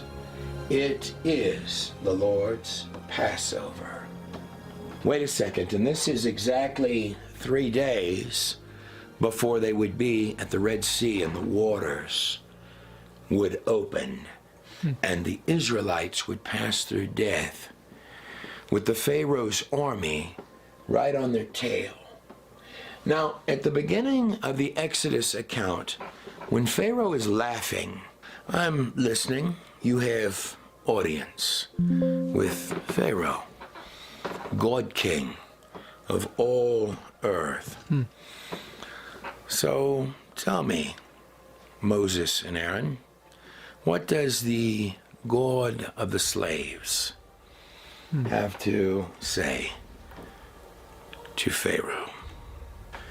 And even from the beginning of the story, wasn't Moses stating we're to take a 3-day journey and then there's going to be a very large sacrifice? And Pharaoh laughs at them in the very heart of his dark lair and says, so tell me, speakers for the slaves, the God of the slaves, what does your God, tell me, entertain me, what does your God intend to sacrifice after this 3-day journey? And Moses replied, and he was honest, I don't know, Pharaoh. He only said that he would provide the sacrifice. Pharaoh must have remembered those words when he stood right here after 3 days and the waters were opened, saying, come on, Pharaoh, come on in. And oh, I assure you, Pharaoh, he remembered when he stood right there. He was too far in to turn back. And the whole time when Moses repeatedly in the Exodus account is stating, we are going to take a 3-day journey. See, Pharaoh didn't know, probably until that very moment, that the we included him too. We are going to take a 3-day journey, Pharaoh. Then, yeah, there's just a small detail. There's going to be a really big sacrifice. And something tells me Pharaoh probably wasn't laughing anymore that day. And I'm telling you guys, I'm just getting warmed up here. This goes on. Exodus 12:12, that's 24. It's a number of heavenly authority. 12, just like the tribes of Israel, verse 12. And on that same night, I, God, will go throughout Egypt and kill every firstborn male, human and animal. I will severely punish all the gods of Egypt. It's being specific, because I am the Lord. But the blood on your houses will be a sign, a tov, a mark for your protection. 29, and at midnight, the Lord killed every firstborn male in Egypt, from the firstborn son of Pharaoh who ruled the land from his throne to the firstborn son of the prisoner in the cage. And there was a cry in Egypt. The pure papyrus indicates that at that stroke of midnight, this wasn't a calm and subtle thing. It says they were bashed against the walls of Egypt, as if by invisible hands, that dark first Passover night. And you have to bear in mind that by this point, Moses is not only talking to Pharaoh, and the priests of Pharaoh are now, they're nervous of Moses and Aaron far before this last one. And even the people of Egypt, Moses and Aaron had gone even to the Egyptians, some of who had painted the blood of lambs on their doors, and the angel of death passed over even them. Some of the Egyptians were now listening. And even Moses would plead with the people of Egypt. The Pharaoh in there, he won't listen. And 9 times, God has undone this. And it's worse every time I plead with you. Please, Pharaoh, don't do this. I can't undo. God won't undo. The last one, Pharaoh.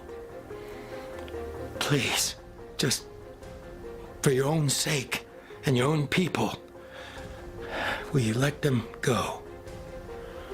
And Pharaoh would not. So everyone knew his invisible hands grabbed on that last one, that 10th one, that this was not the God of the Hebrews, but the God of Pharaoh and Pharaoh himself.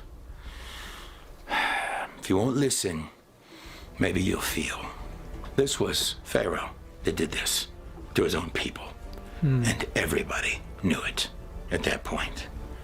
So when Pharaoh comes in and says, this is the only plague that did not get undone. 10 is the number of completion. 10, 9 times. Pharaoh, please, Moses, would you go undo the frogs and the flies and the this and the that?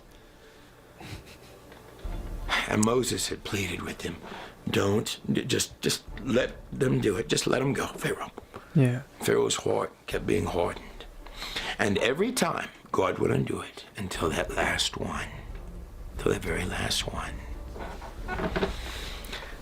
And with his dead firstborn son in his hands, Pharaoh's, the next God king, the literal son of God to Egypt, in his hands.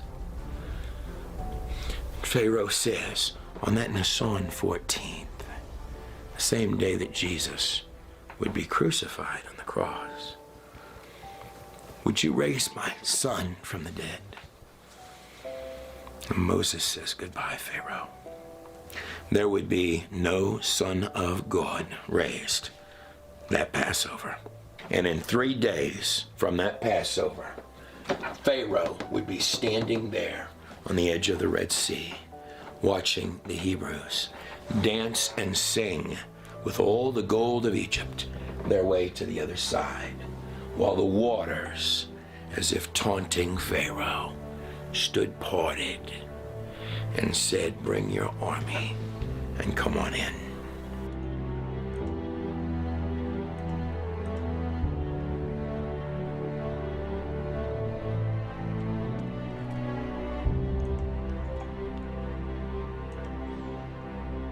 Yeah.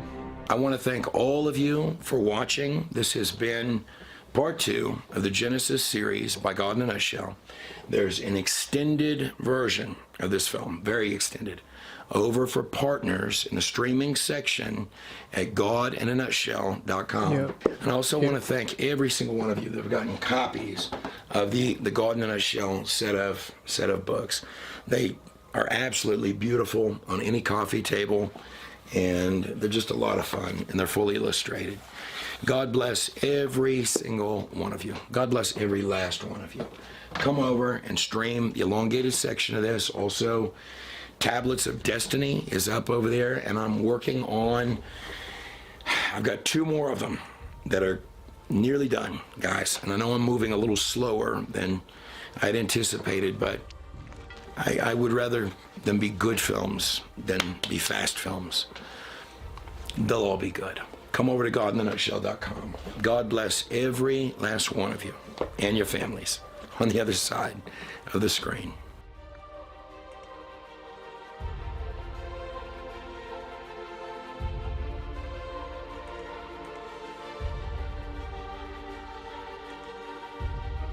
Yeah. I think he has some good points. I like his point of view. I think it's not that new, but it's just not being thrown out there as much as possible as it needs to be, I think.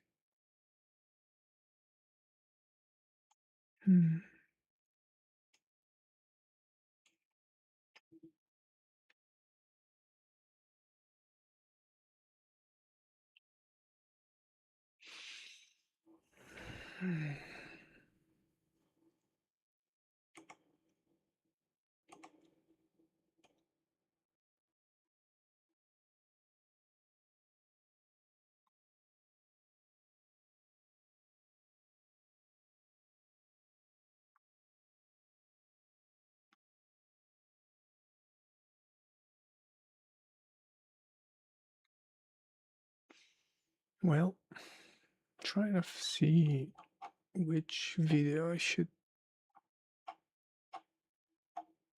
put in the background. I still think Trey Smith is a good idea.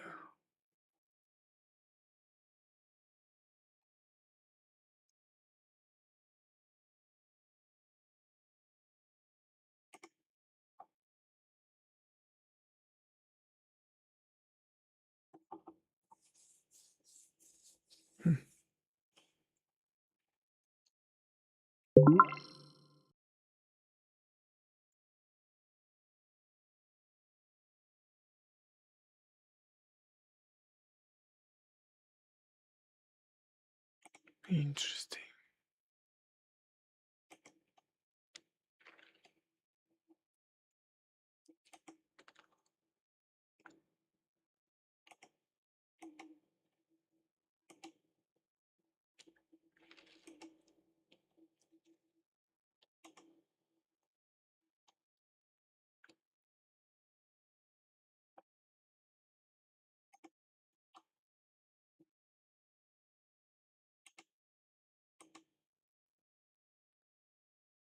Well,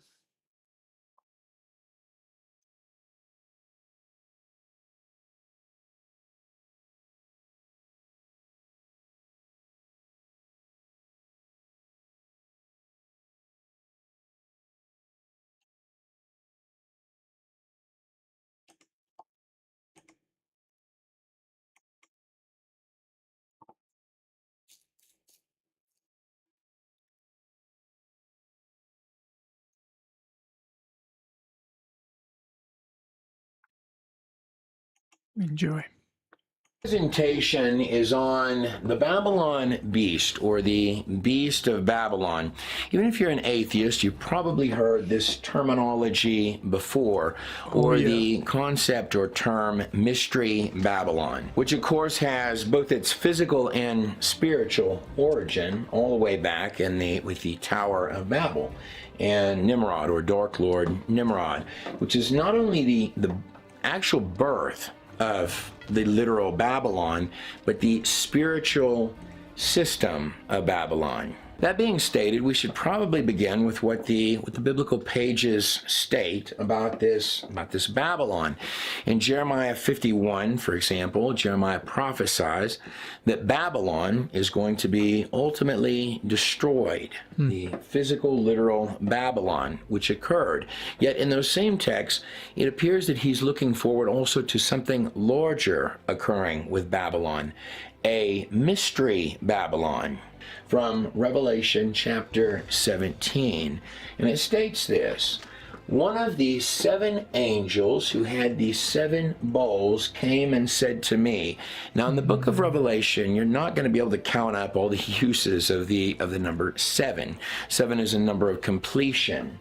But I'd like to highlight this right here, that there are 7 angels that Yohanan, or John, he's the author of the book of Revelation. He was also the only one of the disciples who was present who was an author of your biblical text, who was present at the crucifixion of Jesus Christ. And in Revelation 17, he writes this: one of these 7 angels who had the 7 bowls came and said unto me, come, and I will show you the punishment of the great prostitute who sits by many waters.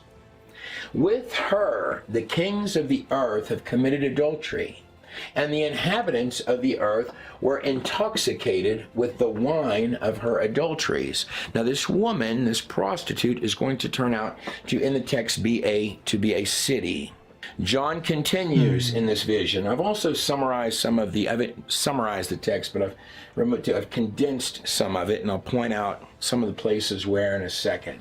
She held this is the prostitute, she held a golden cup in her hand, and it was filled with abominable things and the filth of her adulteries.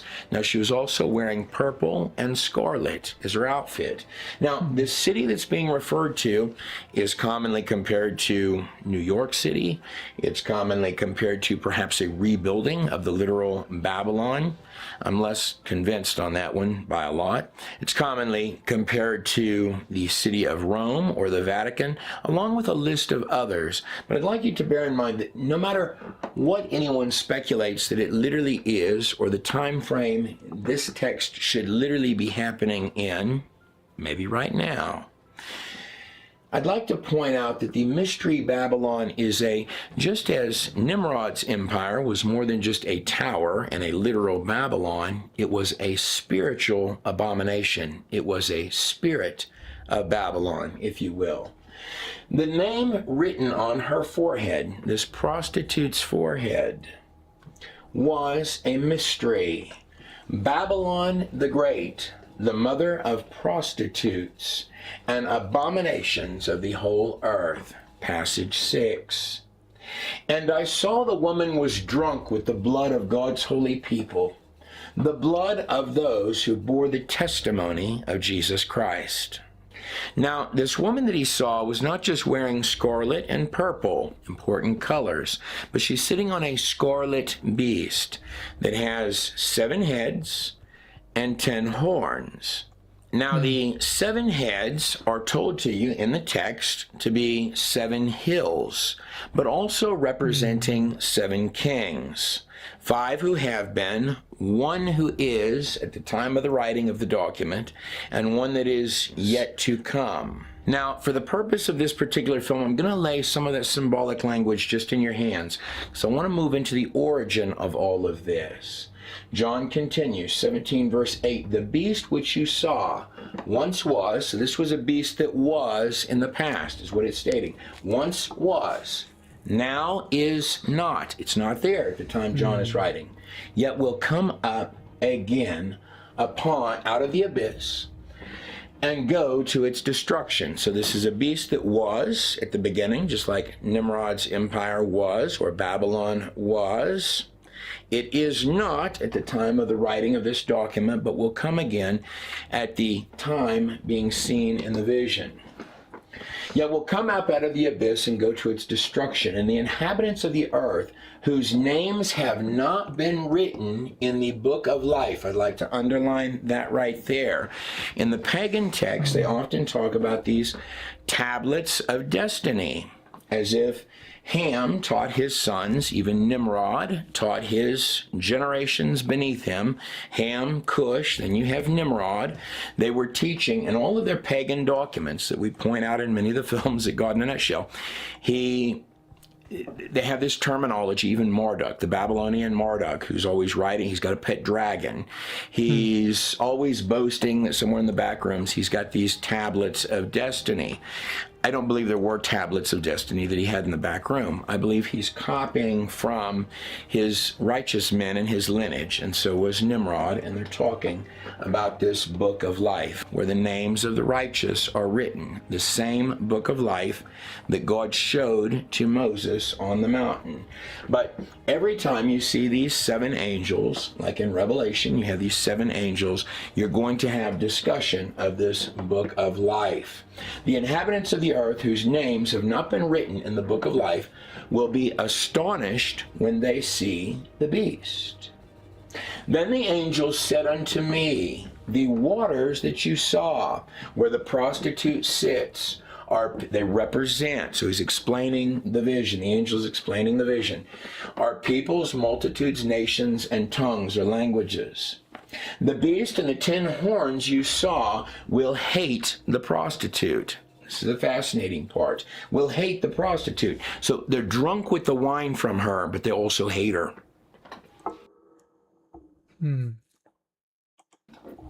They will bring her to ruin and burn her with fire.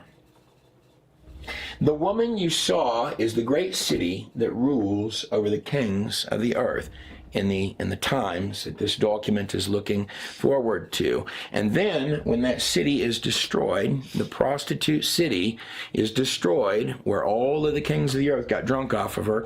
After they destroy her, they're going to weep and cry for her. Now, if we were to literally turn the page in the book of Revelation and go over to Revelation 18, we're going to learn that this city that's referred to as a prostitute, that she's destroyed in 1 hour, and that this is the city where the kings of the earth meet. And of course, purple and scarlet, particularly at the time that John is writing that document, well, purple is one of the most prized. It's a sign of riches, and it's a sign of abundance and wealth. This is why when they were mocking at Jesus, they're covering him with a purple robe while he's carrying the cross. It's a symbol of the Roman religious and political system, and the top of the pyramid, the wealth thereof, is what it's symbolic of. But if we turn the page to this mystery Babylon in Revelation chapter 18, the merchants of the earth are weeping and crying because she's destroyed in 1 hour, and her ports, so this is a city with ports, which is why many would compare it to, well, this is where all the kings of the earth meet. This is what leads many to do comparisons to mystery Babylon being New York. Also, many others will speculate that it might be the Vatican or other locations. I would like to hold firm to just the concept for this particular film of the spirit behind Mystery Babylon, because no matter its location, and they could be right, it could in fact be multiplicities all in one. But the spirit behind Mystery Babylon, it is a spirit of prostitution, of wealth, and where the merchants and wealthy kings of the earth all have their seats, is what Mystery Babylon is referred to as in the text. And they trade their fine garments, fine linens, gold, pearls, spices of every type. And the last item listed is the trafficking, the slavery of human beings are traded, one of the prize traded possessions of these merchants of earth in the document John is writing in Revelation 18. And they weep profusely that the great whore city is gone. Now I'd like to set that right in your hand for a moment and rewind all the way backwards to the origin of all of this, to perhaps the days of Nimrod, the great Mason tower builder, perhaps the first Freemason he's sometimes called. And I'd like to rewind through all of these empires you see behind you here. You go from the Romans, the Greeks, the Persians, Babylonians, Egyptians, Assyrians, and Assyrians. That is the empire really started by Nimrod. There are 6 ages of empires, 1, 2, 3, 4, 5, and 6. Some would call this that you're living in right now, Rome Phase 2. But back at during the time of the Romans, you had the come-all-be-all sun god of sun gods. His name was Sol Invictus. He can be seen right here on this Constantine coin. Constantine is who amalgamated the political system of Rome with the religious system, forming what you know today as Catholicism. This happened during the time of the Romans. In fact, during the time of the Romans, Rome was never conquered. It fell under the bureaucracy and weight of itself. And all of your major empires for a time would turn into major religions. But all through the ages of history, kings would cover this strange character, this being of light, this sun god that would come forth and would literally tell kings, if you would just bow down to me, build your empires in praise to me, build grand idols to me, then I will give unto thee all the riches of the world. And in fact, these sun gods, so we go from right here, Sol Invictus of the Romans, Helios during the time of the Greeks, Mithra during the time of the Persians, the Shemesh during the time of the Babylonians, Ra for the Egyptians with the serpent, the sun disk encapsulated by the serpent on top of the head, and of course Utu during the time of the Assyrians, or Sumer and Akkad. All of these sun gods, and by the way, this sun god timeline here, so each set of beliefs is literally packaged into the next empire's beliefs. They build upon each other. And these would make the come-all-be-all mystery teachings, like Mystery Babylon, that would lead all the way to the days of the Greeks and the Romans, and even probably the teachings held in back rooms of this very day. Well, these sun gods on this very timeline here, actually, in truth, in the movie Evolve, they actually make Evolve 1 and Evolve Part 2. They actually, as we walk through and look at them, they actually make a dark prophecy. So this sun god being who's saying, just bow down to me, and I will give unto the empires. Well, these actually make a long, dark prophecy that's stating, when this suffering servant, when this Messiah comes, that you are to put the crown of thorns onto his head. You are to crucify him. You are to sacrifice him. So that's actually what the teachings of all of these empires lead to. But if I rewind backwards from the Romans, the Greeks, the Persians, Babylonians, Egyptians, Assyrians, all the way back to the days right here of Dark Lord Nimrod, son of Cush, son of Ham, son of Noah, with the 3 sons that got off of that boat. You see a division in the beliefs of the families, something that happened here. Something that happened with Ham's sons, seen right here. He had 4 of them. And a dispute that Ham had with Noah, where Ham basically states he put a curse on Ham's son, Canaan, that we're going to get to in a minute. But all occult today, so through Cush, you get Babylon and Nimrod. Through this lineage here, Cush, that was the favorite son of Ham. And over here, Egypt, otherwise called Mitzrayim, is where you get the empire of Egypt.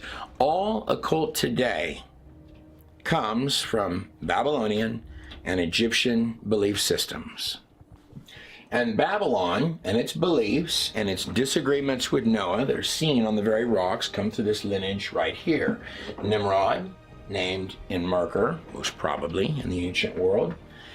Right here on the document, Immerker and the Lord of Arata, Cush, who we find covered on the Sumerian kings list. And by the way, Cush is covered as having made travel across the seas fit for the son of a sun god. So we know by that alone that his father, Ham, or Utu, was already calling himself a sun god. This is Utu's sun disk up here. It's got the 4 cardinal points and the 3 wavy lines. It represents a calendar, but it's also a sun disk is what it is. And it's eerily similar to what you find, not only the temples they were building out there. On one side, I have Sumerian, Akkadian, over here with the sun disk for Utu, the father of Meshki and Gasher, or Cush. And over here, I have a Mayan temple, a Mayan calendar for the temples of the sun. Meshki and Gasher journeyed and then vanished into the seas and made travel suitable for the son of the sun god. Now, was he the one that founded the empires out there in the Americas? I don't know. I can only tell you that the building structures look identical. They're temples to the sun, and even these sun discs look very similar. If we come backwards one more, we make it to Utu, the Shamash. His idols look identical to the god Enlil, who is the twin of Enki. We'll touch on that a little bit. Here's the long and short of that in my view. When Utu or Ham does something wrong, it wasn't really Ham that did it. It wasn't really Utu that did it. That was the god Enlil. Then we come back one more, and we find the one that they both loved and hated. They talked about Noah under hundreds of different names and hundreds of languages on, I don't know how many documents, at least hundreds, spreading out all across the earth. In those documents, you can even see the dispute, the split up in the families, where one side, all of the kids made mistakes. Ham never reconciled with his father. That's what I read on the rocks. And Ham, the great sun god, is the eye back there, couldn't keep his hands off other people's kids. That's according to their own documents and legends, all the way down after that. And Noah got mad. But no matter the case, that rewinds us back to about right here in the division of the sons and the birth of what we today call Babylon.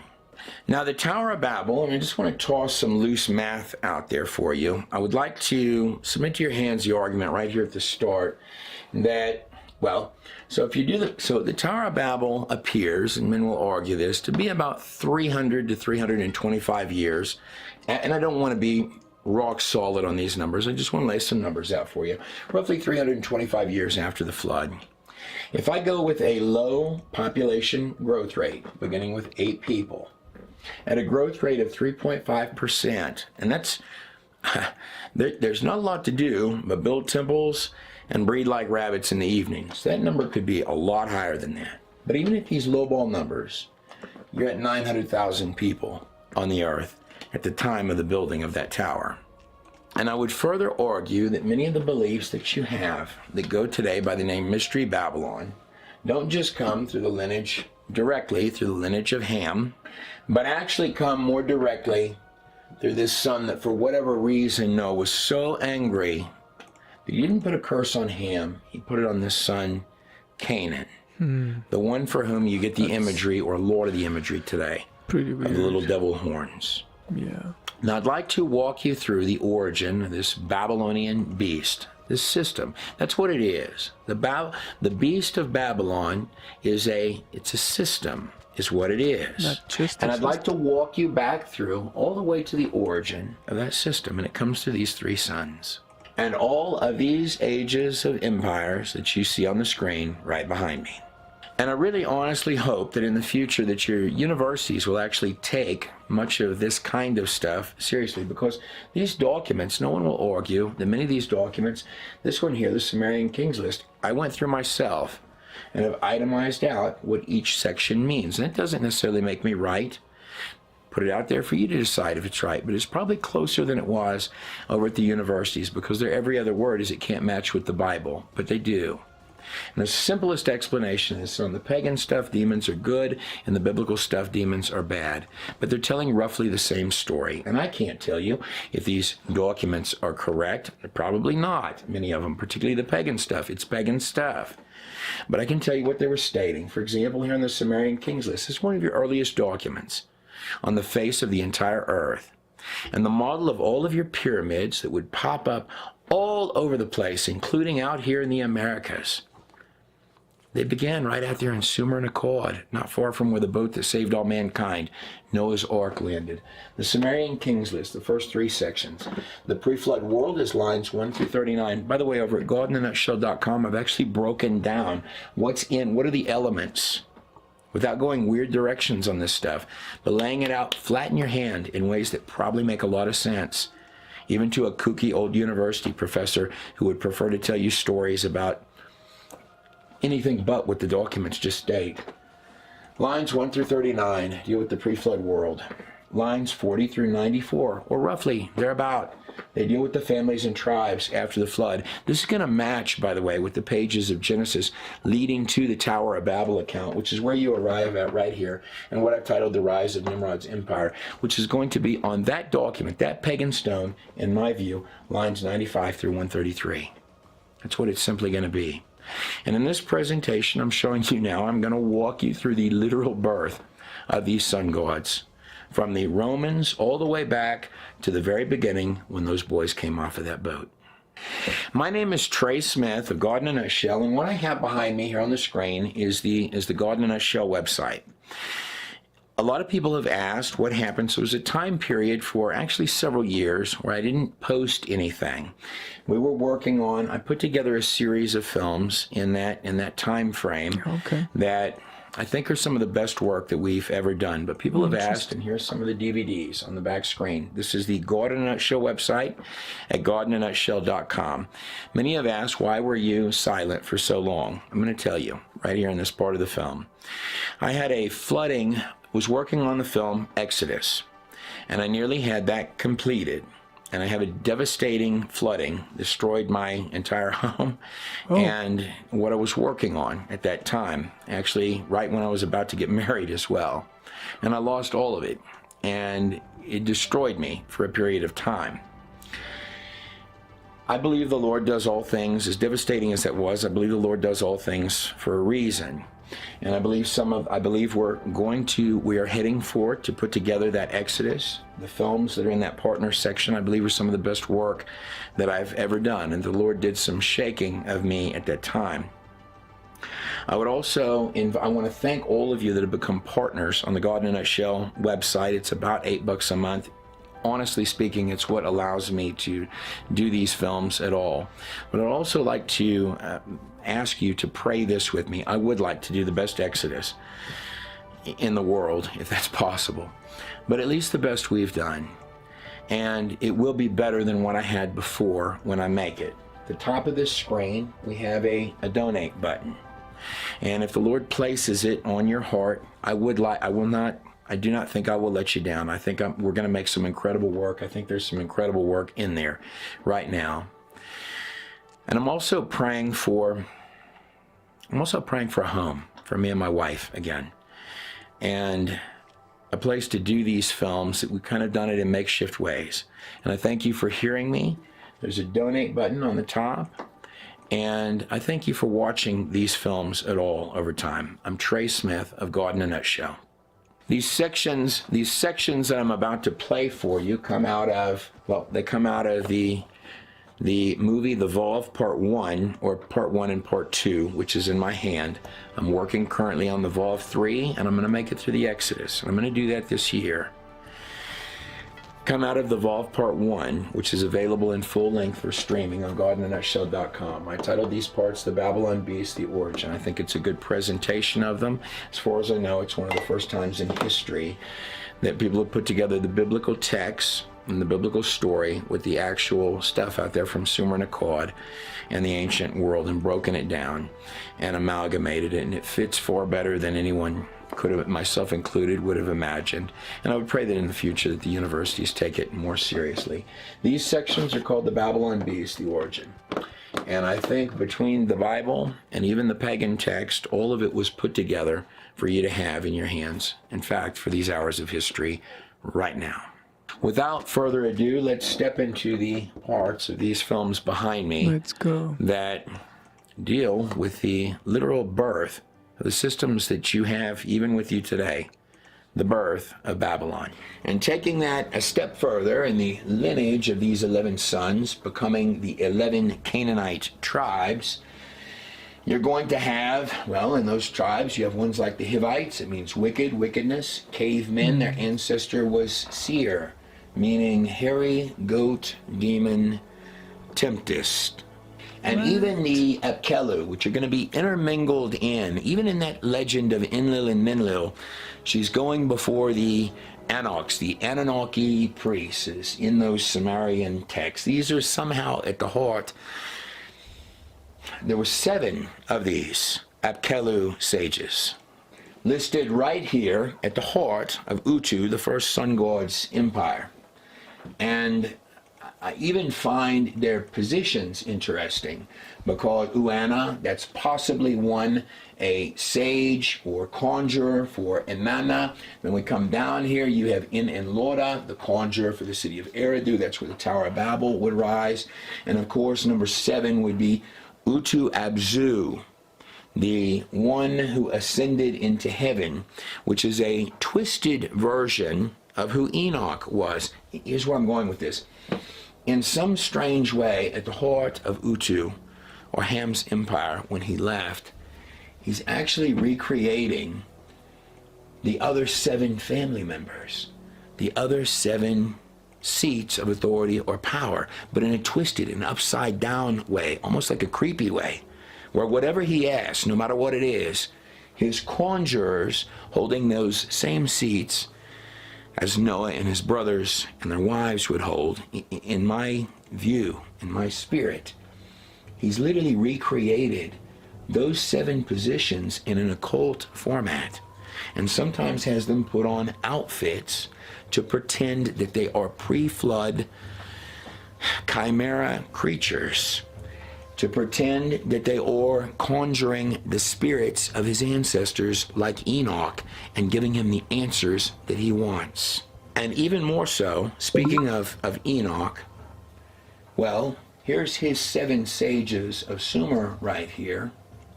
If we're to look over at Enoch, the 7th from Adam, a twisted version of which is on this Enoch stone right here. Utu Abzu is what he had the nerve to call it. Utu, a reference to himself, and Abzu, a reference to the abyss, the place the Inky comes from. Well, his 7 sages of Sumer, or his Apkelu or Anunnaki sages, the sons from which you get those giants out there in the promised land, are literally a recreation of the 7 angels that you read about, a dark version of the 7 angels you're reading about, that Enoch had communication with in that pre-flood world. Uriel, Raphael, Raguel, Michael, Serakel, Gabriel, and Ramiel is what he's recreating on those stones. It's creepy, isn't it? But no matter the case or how any views it, he is depicted on these stones. There's Utu right there, coming up from between the mountains with his witch's hat on. There's Inanna with her 6 arrows in her back, and he's being guided by the Inky, coming out of his dimensional portal to Abyss. That's specifically where it's from, with his falcon, his raven, his crow, to start the new cities of Earth. The cities of Sippar, Babylon, ultimately going down to Kish or Cush, Uruk or Larsa, all the way down here to where the Tower of Babel was, as well as with Nineveh and other cities that his sons and grandsons would found. The basis of all of these cities, what would be called the mystery religions, and the basis of all of these rocks is sexual immorality. And what you're really reading on all of these stones, whether you're dealing with the Enuma Elish or others, and certainly in my view, and certainly on the Atrahasis tablet, on the Epic of Gilgamesh, is a split off of the families. On one side, demons good, On the other side, demons bad. In short, of the three brothers, it's not just Ham that's leaving, but also he's taking with him this entire bunch here, which is going to go from Cush, from whom you get Nimrod, to Put, another one of his four sons, to Egypt, or Mitzrayim. This is actually where you get the word Egypt, is from that son, and the teachings that come through him. And then, of course, last but not least, the one that I'd like to focus on, right down here, Canaan. Now the word Canaan is seen right here, Ham's son after the flood, Canaan. The word means humiliated. That's what the word means. However, if we look at this genealogy again, the one for whom Noah lived 950 years, 350 of that after the flood. Well, all three of Noah's sons, Shem, Ham, and Japheth, all three of these boys were born roughly in the 500th year of Noah's life. 5 is the number of grace. The flood happened in the 600th year of Noah's life, meaning that all three of these boys lived roughly 100 years. Right there is Shem, right down from Noah, Shem, 100 years before that flood.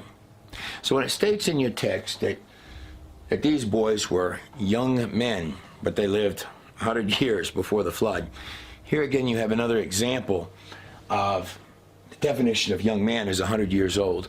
They, for 100 years, physically saw that pre-flood world. All three of those boys did. And Shem lived a total of 600 years, that's the number of man, and 500 of it, the number of grace, was after that flood. But all three boys lived roughly 100 years before that flood. So where did this name Canaan,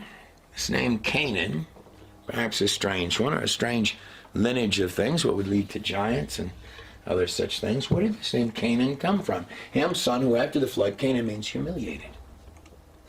Well, before the flood, you have, if I come down this list from Adam, Seth, Enosh, Canaan. Only Canaan in English can be spelled a variety of different ways. Adam, Seth, Enosh, Canaan. The fourth one down from Adam. Canaan. Now, of course, this thing reads in order. Man appointed mortal sorrow.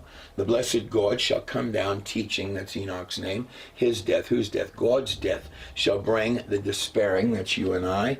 Rest and comfort, that's Noah's name. But if I come up here from Adam, which means man, Seth, which means appointed.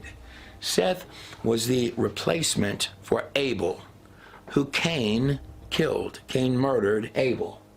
And Eve asked for another son to replace Abel, whom Cain slew wrongly. And that son was Seth. And this is the lineage and genealogy that we follow here. Whereas you've got in that pre-flood world another genealogy, the genealogy of Cain, who killed Abel. But it's not this genealogy that begins after Adam with the replacement for Abel. And then you have Enosh, his name means mortal. And then we have fourth one down, probably the weakest name in the entire list, Canaan. And Canaan means, right there, it means sorrow, is what it means. Now, what happened in the days of Canaan? Well, in the book of Yasher, specifically Yasher 2, it states this, beginning in verse 11. And Canaan grew up, now this is the pre-flood Canaan, fourth from Adam. His name means sorrow. And when he was 40 years old, he became wise and had knowledge and skill in all wisdom, and he reigned over all the sons of men. And he led the sons of men to wisdom and knowledge, for Canaan was a very wise man, and he had understanding and all wisdom. Wait a second, what kind of wisdom was this?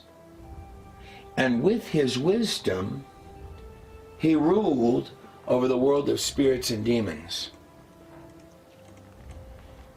What was it that Ham fantasized about when he started calling himself the sun god? There's his little box of demons down there that he controls. Let me keep going. But Canaan, even in this, even the weakest on the list, number 4, His name means sorrow. And knew by his wisdom, even playing with the spirits and demons as he did, that God would one day destroy the sons of men for having sinned upon the earth, and that the Lord would in later days bring upon them the waters of the flood.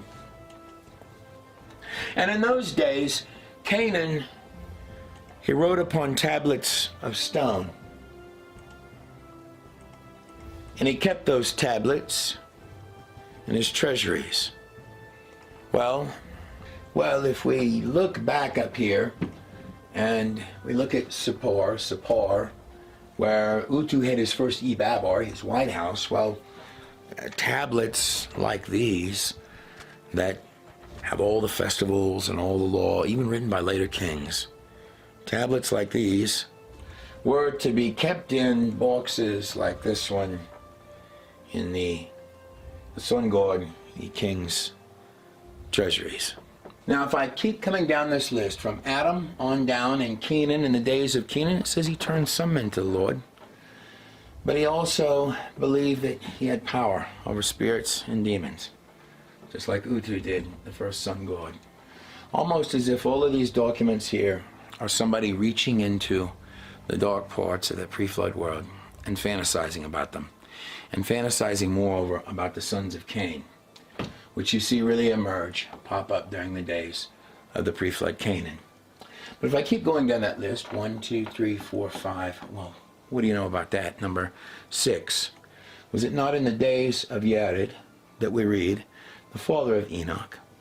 The 6th from Adam, Yared would be, was in the days of Yared that we read the events of Genesis 6 and the events of Enoch 6, where a set of fallen angels came in onto Mount Hermon, at the base of which is Pan's cave, where they would sacrifice children. And in those hours before the flood, men were worshiping these fallen angels who had come in to play gods and lords and masters and kings with mankind, and to take of the women. And we begin first learning about all of the practices of the summoning of demons and communication of demons.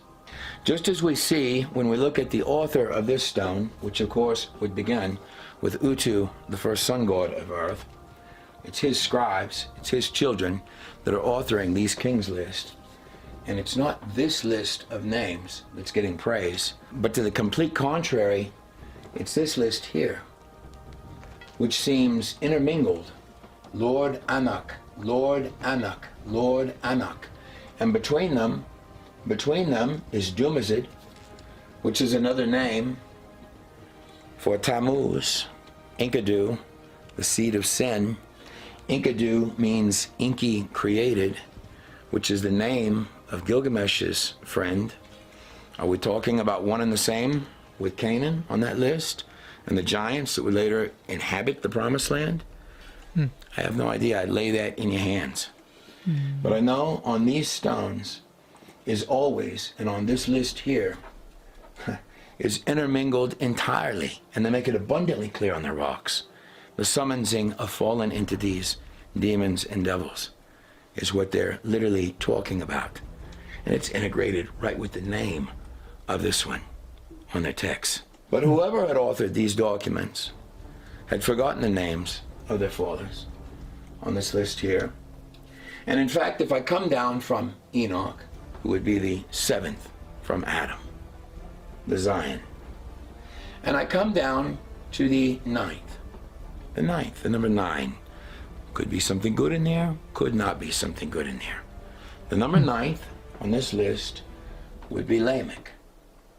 And I go over, and I come over to the book of Enoch, chapter 106, being that they so badly, in those worlds after that flood, wanted their sun gods, their Prometheus, best known for defying the gods. This could be the story of Lucifer, could be the story of 1/3 of the angels that fell, or it could be the story of one of the 3 brothers that fell, who took on the personification of a sun god. After all, the Prometheus is best known for defying the gods by stealing fire from them and giving it to humanity in the form of technology, knowledge, and civilization. Only he didn't do that. He even held back the calendar from his own sons so that he could be the sun god. That's what he did. That's the truth of the matter. But what was he? He was a crafty trickster to the Greeks and Romans, but also the light bearer, coming forth to birth those first civilizations of all earth. Well, perhaps the author of these stones, looking at all of these fallen angels and beings, if that be Ham, one of the three, on his own rocks, forgot the story of his father, the 10th, number of completion, the 10th from Adam, Noah, meaning rest or comfort. The story given by Enoch in his line, the 7th from Adam. And being that the author of these stones is also the birther, Egypt and Babylon, of all the mystery religions on earth, perhaps he also forgot that Enoch went into those fallen angels and said, "The Lord God of heavens bears a message for you. You thought you knew secrets. Little did you know you only knew the worthless ones." And perhaps even beginning in the days of Ham's son, Utu's son, Cush, Meshki and Gasher, who took off on a boat, perhaps to brand the image of the sun god and the temples to the moon all across the Americas and jungles of the ancient world, where they would worship as royalty and kings anything strange. Well, before that time, in the time of that pre-flood world, when Enoch went into the temples of Semyaza and Azazel, the two heads of the 200 angels who had fallen upon Mount Hermon, the base of which is the cave they would give child sacrifice to the god Pan. And Enoch said to those angels, "The Lord God of the heavens has said you should intercede for men and not men for you. Behold, a heavy sentence has gone forth to put thee in bonds. Never again shall ye return into the heavens for all eternity." It was then, according to the text, that big, tough, fallen angels tore their clothes and wailed and screamed in their dark, torchlit halls.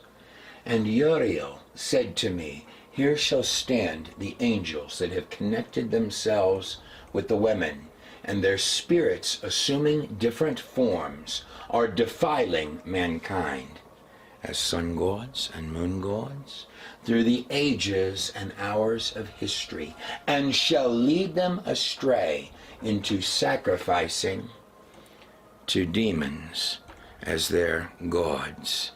That's what the text states. Here they shall stand until the day of the great judgment. God's been talking about this since the beginning of the book, where they will be judged and made an end of. And the women also of the angels, the women that combined with the angels who went astray, shall become as sirens. And I, Enoch, saw the vision and the end of all things. No man shall see as I have seen. But wait. Enoch 81, and Uriel said unto me, "Observe, Enoch, these heavenly tablets." Would these possibly be the same tablets of destiny and those that decide destinies of the righteous that Utu, dear Utu, was talking about to his son? Could be. That he claimed his Apkelu conjurers had? I think not. Or are these the tablets that Moses spoke of when he was on top of the mountain, being told by the tongue of Enoch to his children that Utu, the first sun god of earth, wished he could get back to? These documents were on the boat, I'll tell you that right now. Observe, ye Enoch, these heavenly tablets, and read what is written thereon, and mark every individual fact. And I mean the words of Enoch, the actual scrolls of Enoch.